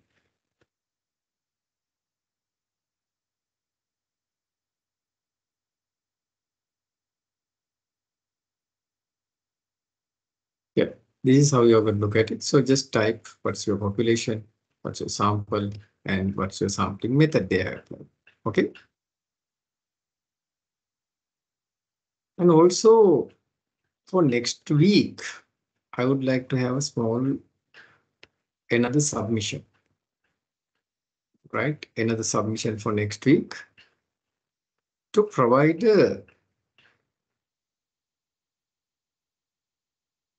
so let me to provide a small slide. Right? I call it a slideshow. Right? On your objectives, on your topic, your objectives. Right? Here is what we call a 2-slide presentation. So let me take it up.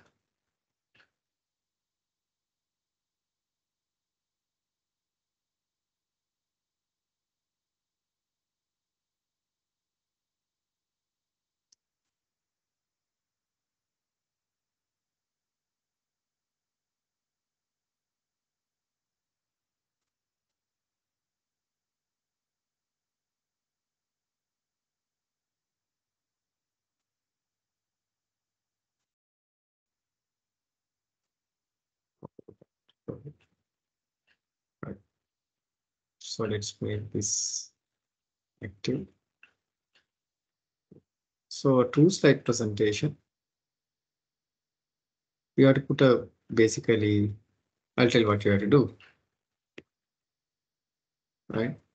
You have to prepare a PowerPoint file of your topic and objectives of your study based on your allocated topic. Please prepare and upload to a 2-slide.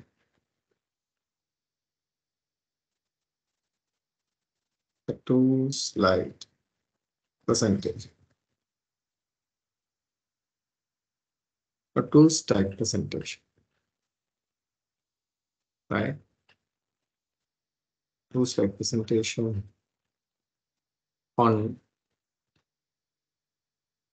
the number 1 topic of your research.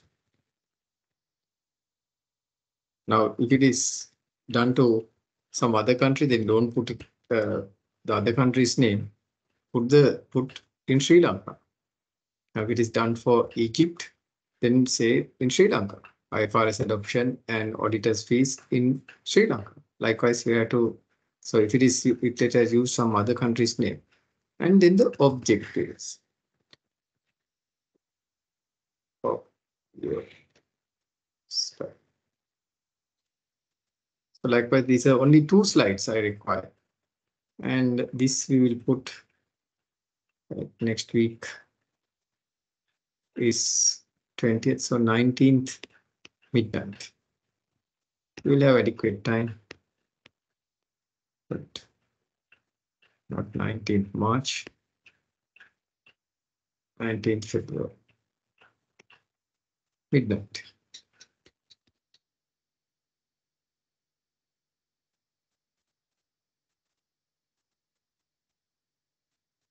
Right. So you can submit this from anytime, right? And just upload one presentation type of file. That's all. Okay. Okay. So that's also, let's call it 2024.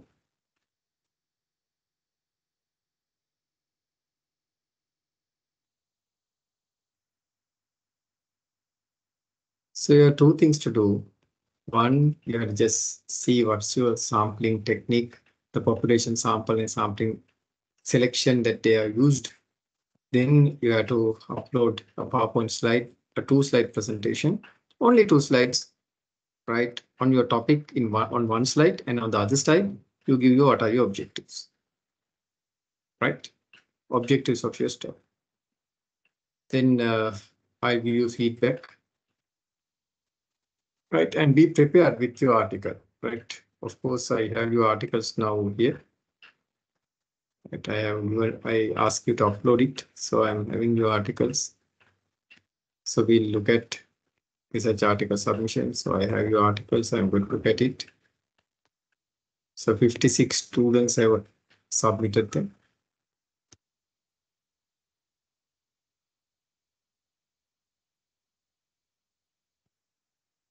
So we are going to look at, okay, based on your article, what are the objectives that you are selecting? So be ready with that next week. Okay. Right. So now let's come to. Yes, Puta. I have a small question. There Of are some course. research articles related to other countries. Is it okay to use such articles for our research? Literature review. Why not? Why not? Because if it is already done in Sri Lanka, Puta, no point doing that research, isn't it? Mm-hmm. So yes, indeed, a very good question. Excellent question.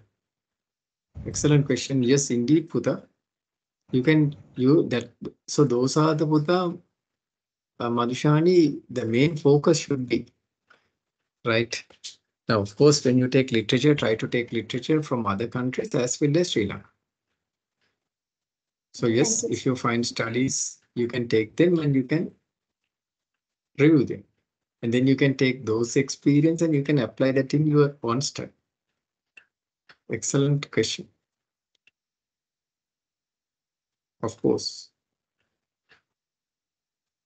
Because if the study is already done in Sri Lanka, then no point doing that study.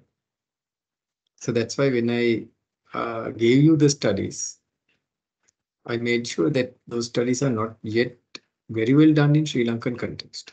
Sometimes to a certain extent it might have been done, but again, not fully.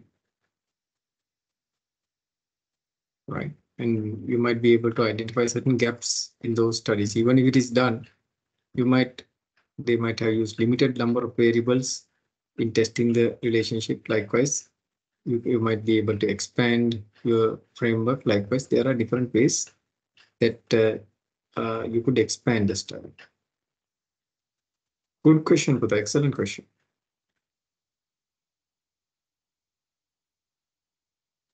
Okay.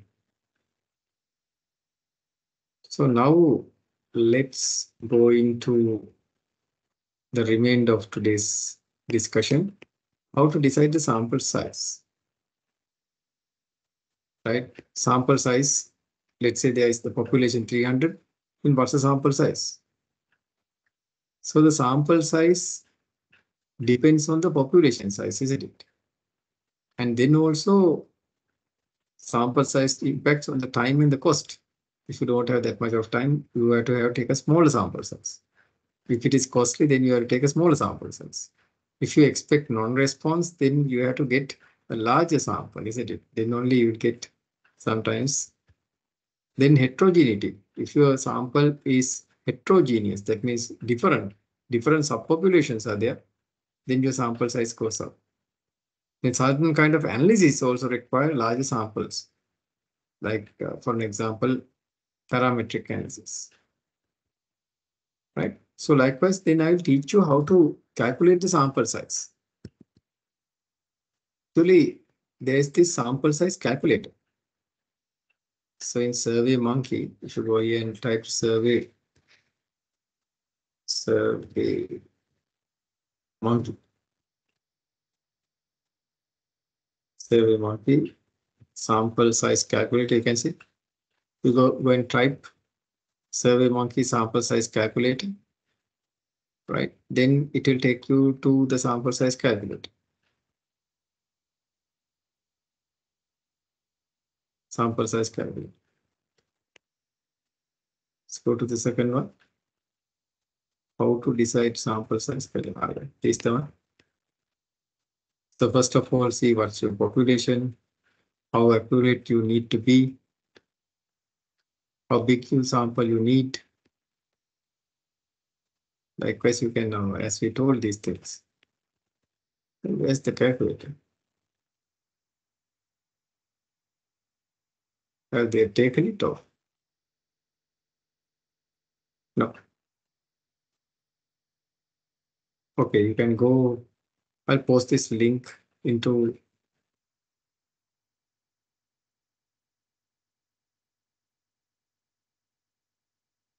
Oh my goodness, now they're asking to create an account.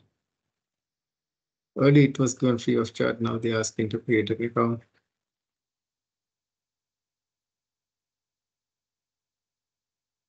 We'll see.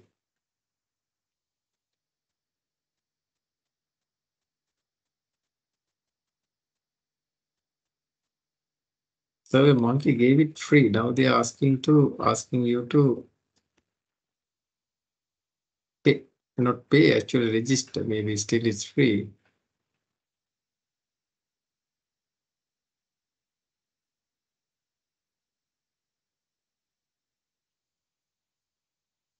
So the formula and everything is given, but now it's not free. Actually, this is the formula that they are going to use.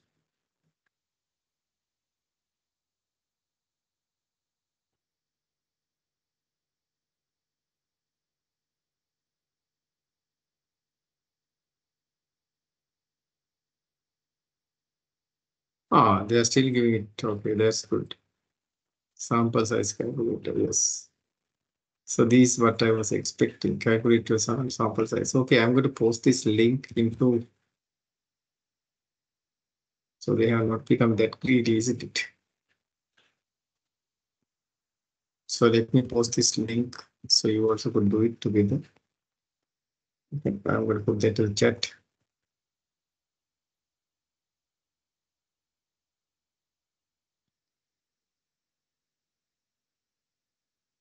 Okay, I posted it to chat. Okay. Let's go to the sample size calculator. Right over that link. So first of all, you can see it asks what's your population size. Let's say you have 300 listed companies. The confidence interval is how much confidence you require in your results. Right? When it comes to how much confidence you require, the same thing in day-to-day language. So let's say you need 95% of confidence. So usually there are 3 confidence levels: 90% confidence, 95% confidence, 99% confidence. In statistics, we use these confidence levels. So usually it's 95 confidence level is more than enough, right? How confident are you? Or what's the confidence level you require? So high the confidence level, high the sample size. High the population, high the sample size. Then margin of error, how much you can tolerate error in your result. Sampling error, isn't it? Let's say you can tolerate 5%. Then you can see your sample size is 169. So out of 300 listed companies, you have to take 169. Now let's try to manipulate. Let's say you have 3,000 listed companies. 3,000 listed companies. Now if you make this 3,000, what will happen to this value? If your population size is 300, then the sample size became 169. So if it is 3,000, then what happens? The sample size should go up. You can see it became 341. So 169 became almost double. Let's say your confidence level, now you need more confidence. Then what will happen to your sample size? It will go up. It became 208. Right. So let's make it again 95%. On the other hand, you can tolerate only less error. That means you need higher precision in your results. Let's say you need 1%. Right? You can only tolerate 1% error. Then you can see you might need to get 291 out of 300. So the margin of error, how much you can tolerate error, is having the highest impact on the sample size. So that's why we usually take around 5% margin of error. Even some people take 10% of margin of error. Excuse me, sir. Just put up. So then confidence level of percentage and the margin of error percentage depending on the judgment, right? It's judgment. Usually, Putta, you asked a very good question, Daru. Niranjan is asking extremely important question. Now in statistics, Putta, usually we say the confidence level should be at least 95%. 95, yes. Yeah. 95%. At least 95% confidence should be there. Now when I teach you SPSS, I'll teach you more about this as well. And margin of error, yes, could be a judgment. Maybe 5%, maybe 1%, or maybe even 10%. But confidence level usually would be at least 95% confidence level. Good question. Okay, sir. Thank you. Thank you. Thank you for that. Thank you very much. So this is how you compute the sample size. Right. So again, remember this link, SurveyMonkey's link, and it's still given free of charge. You don't need to get registered. It's given free of charge. SurveyMonkey is a paid platform to get data, to administer questionnaires. You have to pay for that. Right now, you don't need to pay anything if you have Google Forms. It's free. But some things are given free, right? Right. Now let's come to the last topical discussion. Right, with this we can finish. we are going to now discuss what are the types of non-probability sampling. What are the types of non-probability sampling? These are called qualitative sampling techniques or non-statistical sampling techniques as well as non-probability sampling techniques. So the first one is, it says convenience sampling. Now here you don't use random sampling, you use convenience. The researcher uses the convenience to select his or her sample. Now say for an example, I need to see what audit train is. Audit train is satisfaction. Audit train is satisfaction. I need to see audit train is satisfaction. Right. So in Sri Lanka. So my population is audit trainees in Sri Lanka currently were undergoing their training. But on the I don't have a sampling frame, isn't it? I don't have a list of all audit trainees, so I cannot apply random sampling. But on the other hand, I'm a professor at Jawaharlal University, so my third year students and final year students undergo training. And here also in this batch, I see there are some audit trainees as well. So I'm going to ask you to fill my questionnaire. I'm trying to get you as my sample. Why? Because it's convenient to me. Right? I don't have a sampling frame, so I don't have a list of audit trainees who are currently undergoing training in Sri Lanka. So in that case, I can apply convenient sampling. Convenient sampling means the researcher takes a convenient sample for his or her analysis. That's why it's called convenience. You take the convenience. That's why it's called convenience sample. Then the second sampling method is called snowball sampling method. Now you'll see how a snowball works.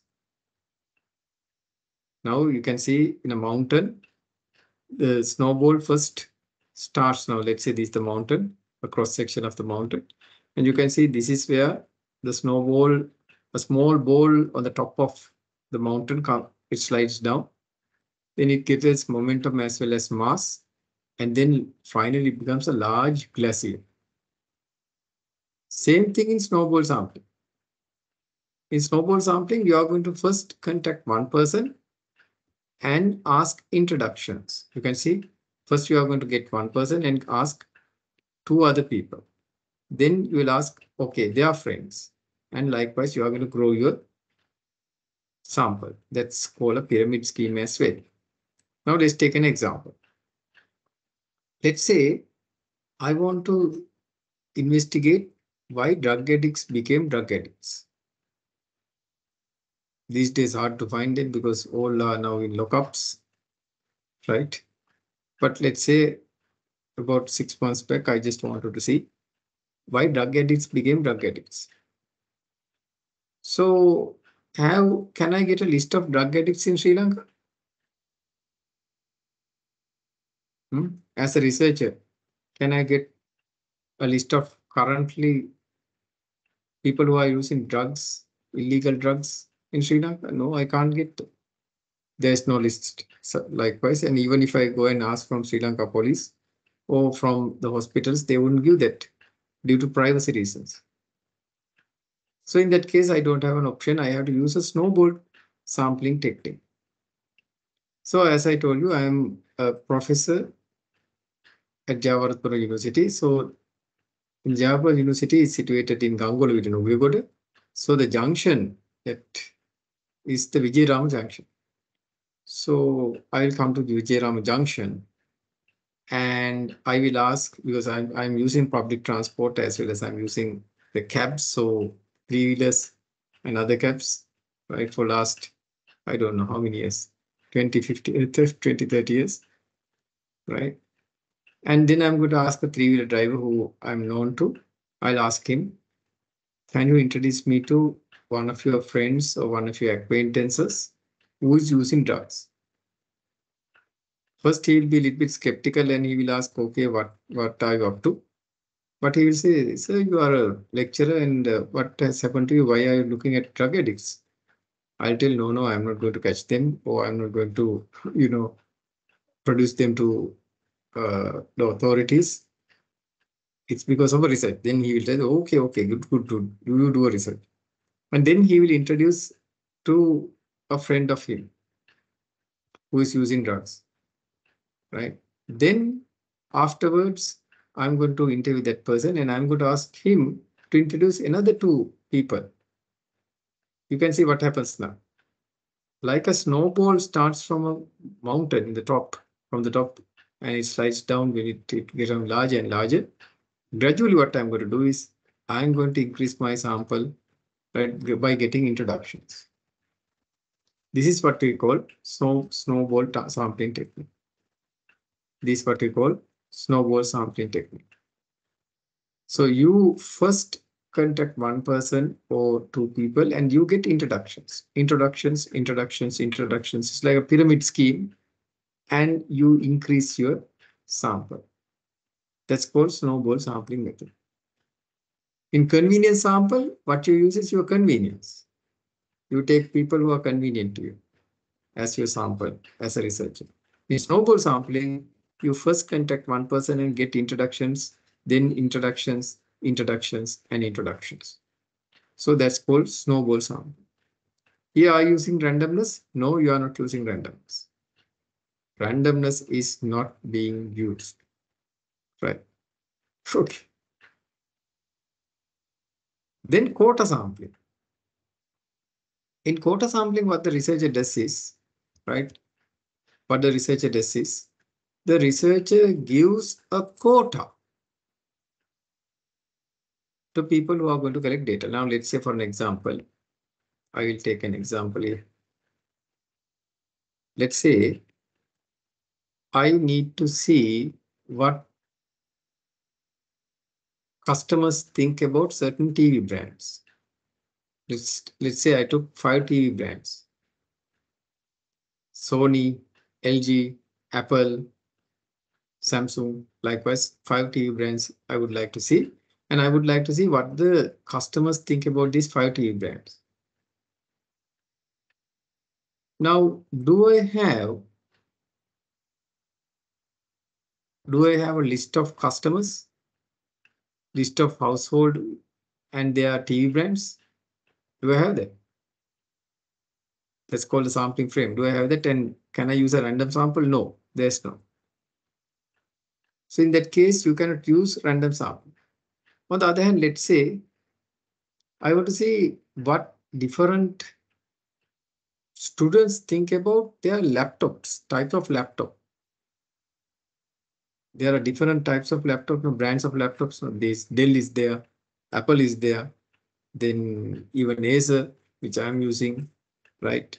And then HP, likewise, there are different brands. I would like to know what they think about their computers. So do I have list of students and their type of computers that they are using? No. But on the other hand, let's say I want to think what I want to see, I want to research what these students are thinking. So what I do is, I'm the researcher and I will take 5 people. Let's say for an example, let's say there are 5 students I'm going to use for data collection. Right? I'm going to use for data collection 5 guys. These are the people who will be collecting data, A, B, C, D, E. Then I'm going to give them a quota. I'm going to first allocate a laptop type, right? A computer type. Let's say I'm going to give a Dell, right? I'm going to give a Dell computer. Then I'll give B, maybe Apple. Then C, HP. Then D, Acer.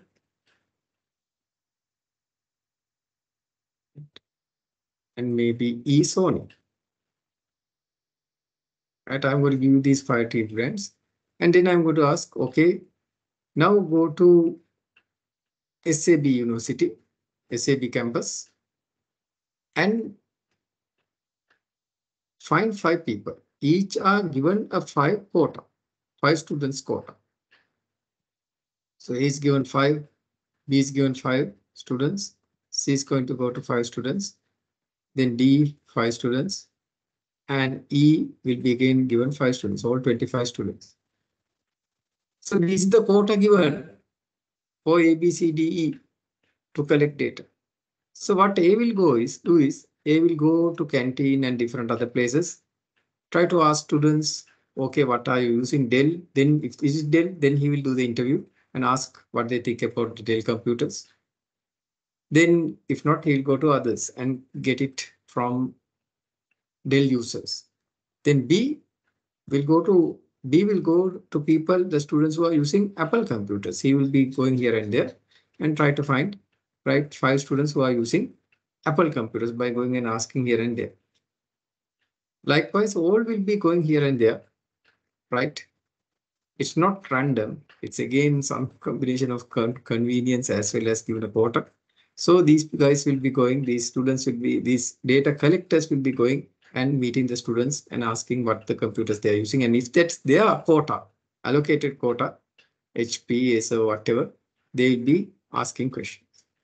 So here what the main researcher has done is, he has given a quota to the data collectors. So the data collectors will be collecting data till their quota is over. Now A will find 5 students and get the data, and that's it. The quota is over, and give those questions to the responses to the main research. So this is what we call quota sampling. The main researcher gives a quota to the data collectors, A, B, C, D, E.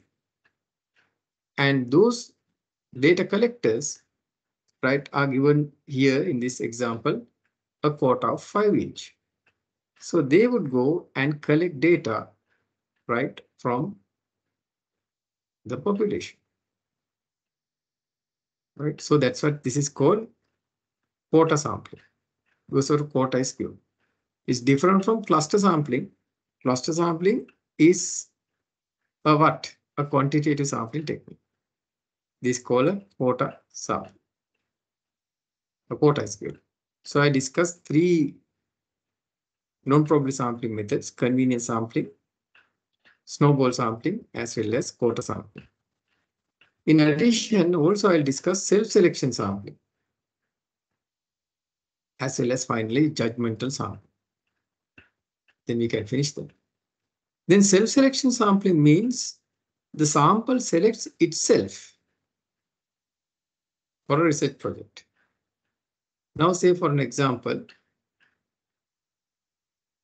I need to test a vaccine. Let's say I have developed a vaccine and I need to test it.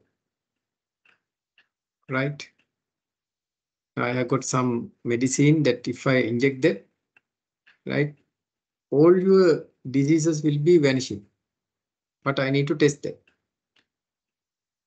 Now, if I come to this class where we have 56 students, would any one of you like to be selected? Can I select you on a random basis to test my vaccine? Would any one of you come? Would you like that I injecting something unknown? Yes or no? I think no one would come. So random sampling, if I try to do that, I'll be arrested. If I'm going to do that by force. Right, I'll be definitely arrested. But on the other hand, let's say I'm going to put a notice on the SAB notice board. I'm going to put a notice in an SAB notice board saying this. Notice. Professor Advard is doing an experiment. And in this experiment, you will be administered a vaccine. And for your time and pain, rupees 250,000 will be paid per individual.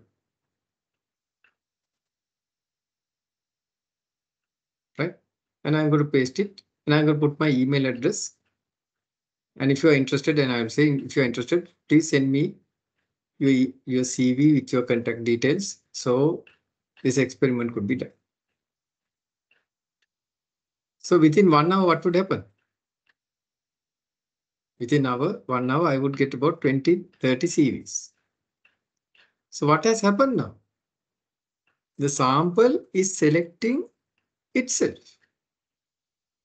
I did not select the sample. People are getting selected itself. This is the exact thing NASA does. NASA does some crazy experiments, putting people to sleep for 6 months or 3 months. And people do come. Even for COVID-19, Pfizer tested that vaccine. Exact thing what I did told you. But they paid. It's not taken on a random basis. People came and got selected themselves. So that's why it's called self-selection sample. Self-selection sample. So that's also a non-random technique. You select yourself into the sample. Then finally, judgmental sampling. In judgmental sampling, what you do is you use your judgment to select a sample. Use your judgment to select a sample. Now, for an example, if I want to see like how clever students are doing well in their studies, I'll use my judgment and I'll try to select clever students according to my judgment. Cleverness or success is judgment. So based on judgment, I'll select people. So likewise, the researcher uses his or her judgment, and based on the purpose of the research, he or she will be selected. Maybe successful companies, again, it's judgment, isn't it? For one person, success might not be success for another person. For an example, now people tell they are successful because they have money. But for some people, right, having money is considered as unsuccess. Now, say for an example, for a priest, for a religious person who has renounced everything, can we see the success of a priest by the money that person has? No. But again, it's a judgment, isn't it? Success. Right. Likewise, now the researcher uses his or her judgment to select the sample based on his or her judgment. So that's called judgmental sampling or purposive sampling. Based on the purpose, you are going to select the sample. So likewise, these are all non-random sampling techniques, right? Convenience sampling, snowball sampling, water sampling, then self-selection sampling and judgmental sampling. These are all non-random techniques. Okay. So I taught you about 9 sampling techniques today. 4 random sampling techniques and 5 non-random sampling techniques. Okay. So in random sampling techniques, you have to apply randomness, random sampling. In non-random sampling techniques, you don't apply randomness. To apply randomness, you need a sampling frame, the total list of the population. If you don't have that, then you might need to go for a non-random sampling technique like snowball sampling, convenience sampling, water sampling, self-selection sampling, as well as judgmental sampling. Now, in your assignment, today's assignment, in your research article, check what kind of sampling technique is used and tell me. And there's a quiz. The quiz will close by 8 a.m. tomorrow morning. So kindly look at that and fill it. In case if you don't have a population, if it is a case, then you can say, okay, it's a case. And therefore, in that case, there is no population. But here, this is how they have taken a sample for interviews. This is the basis how it has been selected. There it will tell, okay, what kind of method they have used to select the sample when it's a case study. So some students have got case studies here.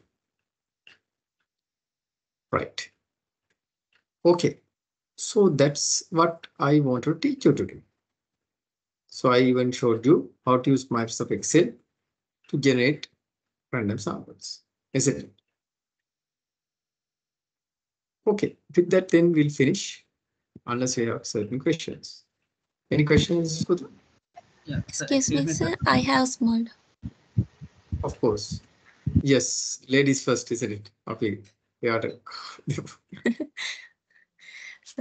I think for non-probability sample, they have impact on sample bias, isn't it, sir? Of course. If you, but again, Bhuta, it all depends on whether you get a representative sample or not. If you get a representative sample, then no problem. Now, even Bhuta, you saw in my explanation, when I did my simple random sample, right? What happened? It created a huge bias, isn't it?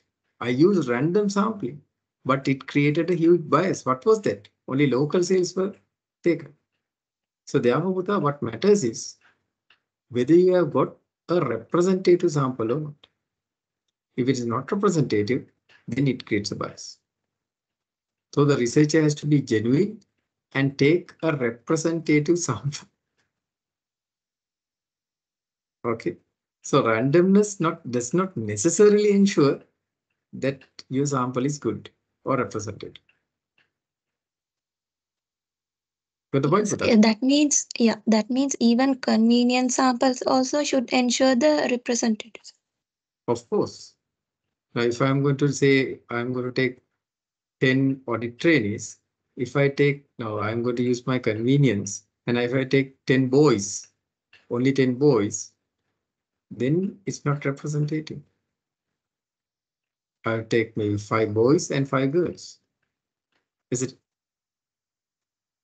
So therefore, you have to make sure that your convenience sample that you select is also representative. If not, your entire study is going to give bad results, misleading results, biased results.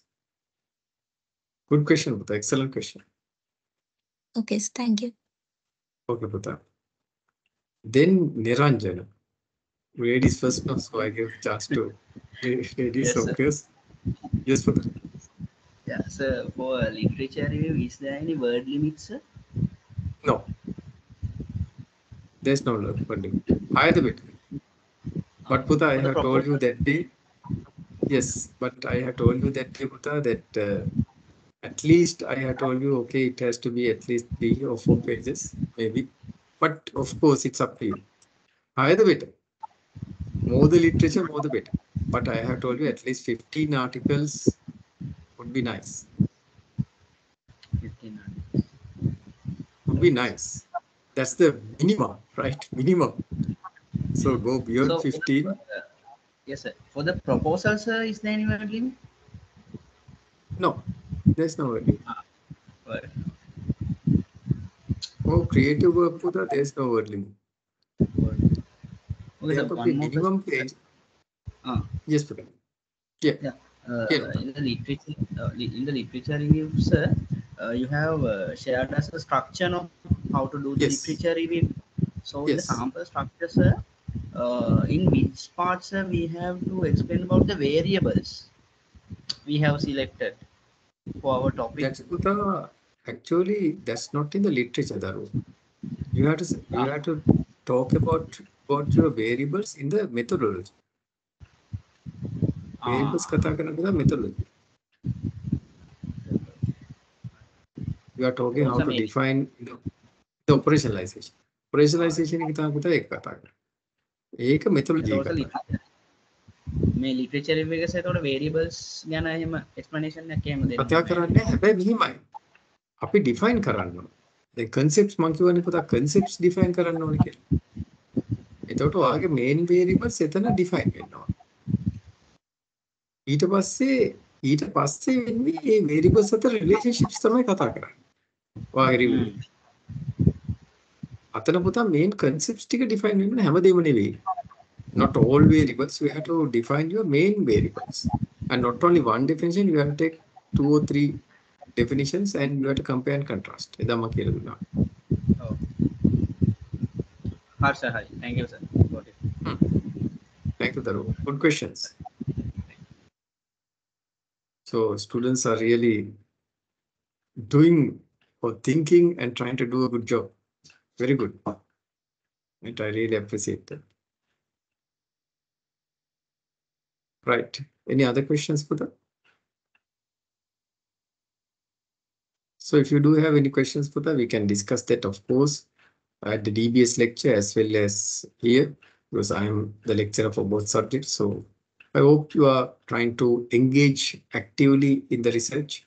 Also, all these assignments and other things are given for the best interest of you. So you'll be engaged and you'll be applying what we study in the lecture, isn't it? Okay. With that, then we'll finish for today. Thank you very much. Wish you a good night and we'll meet again. Okay? Good night, brother. Please take care.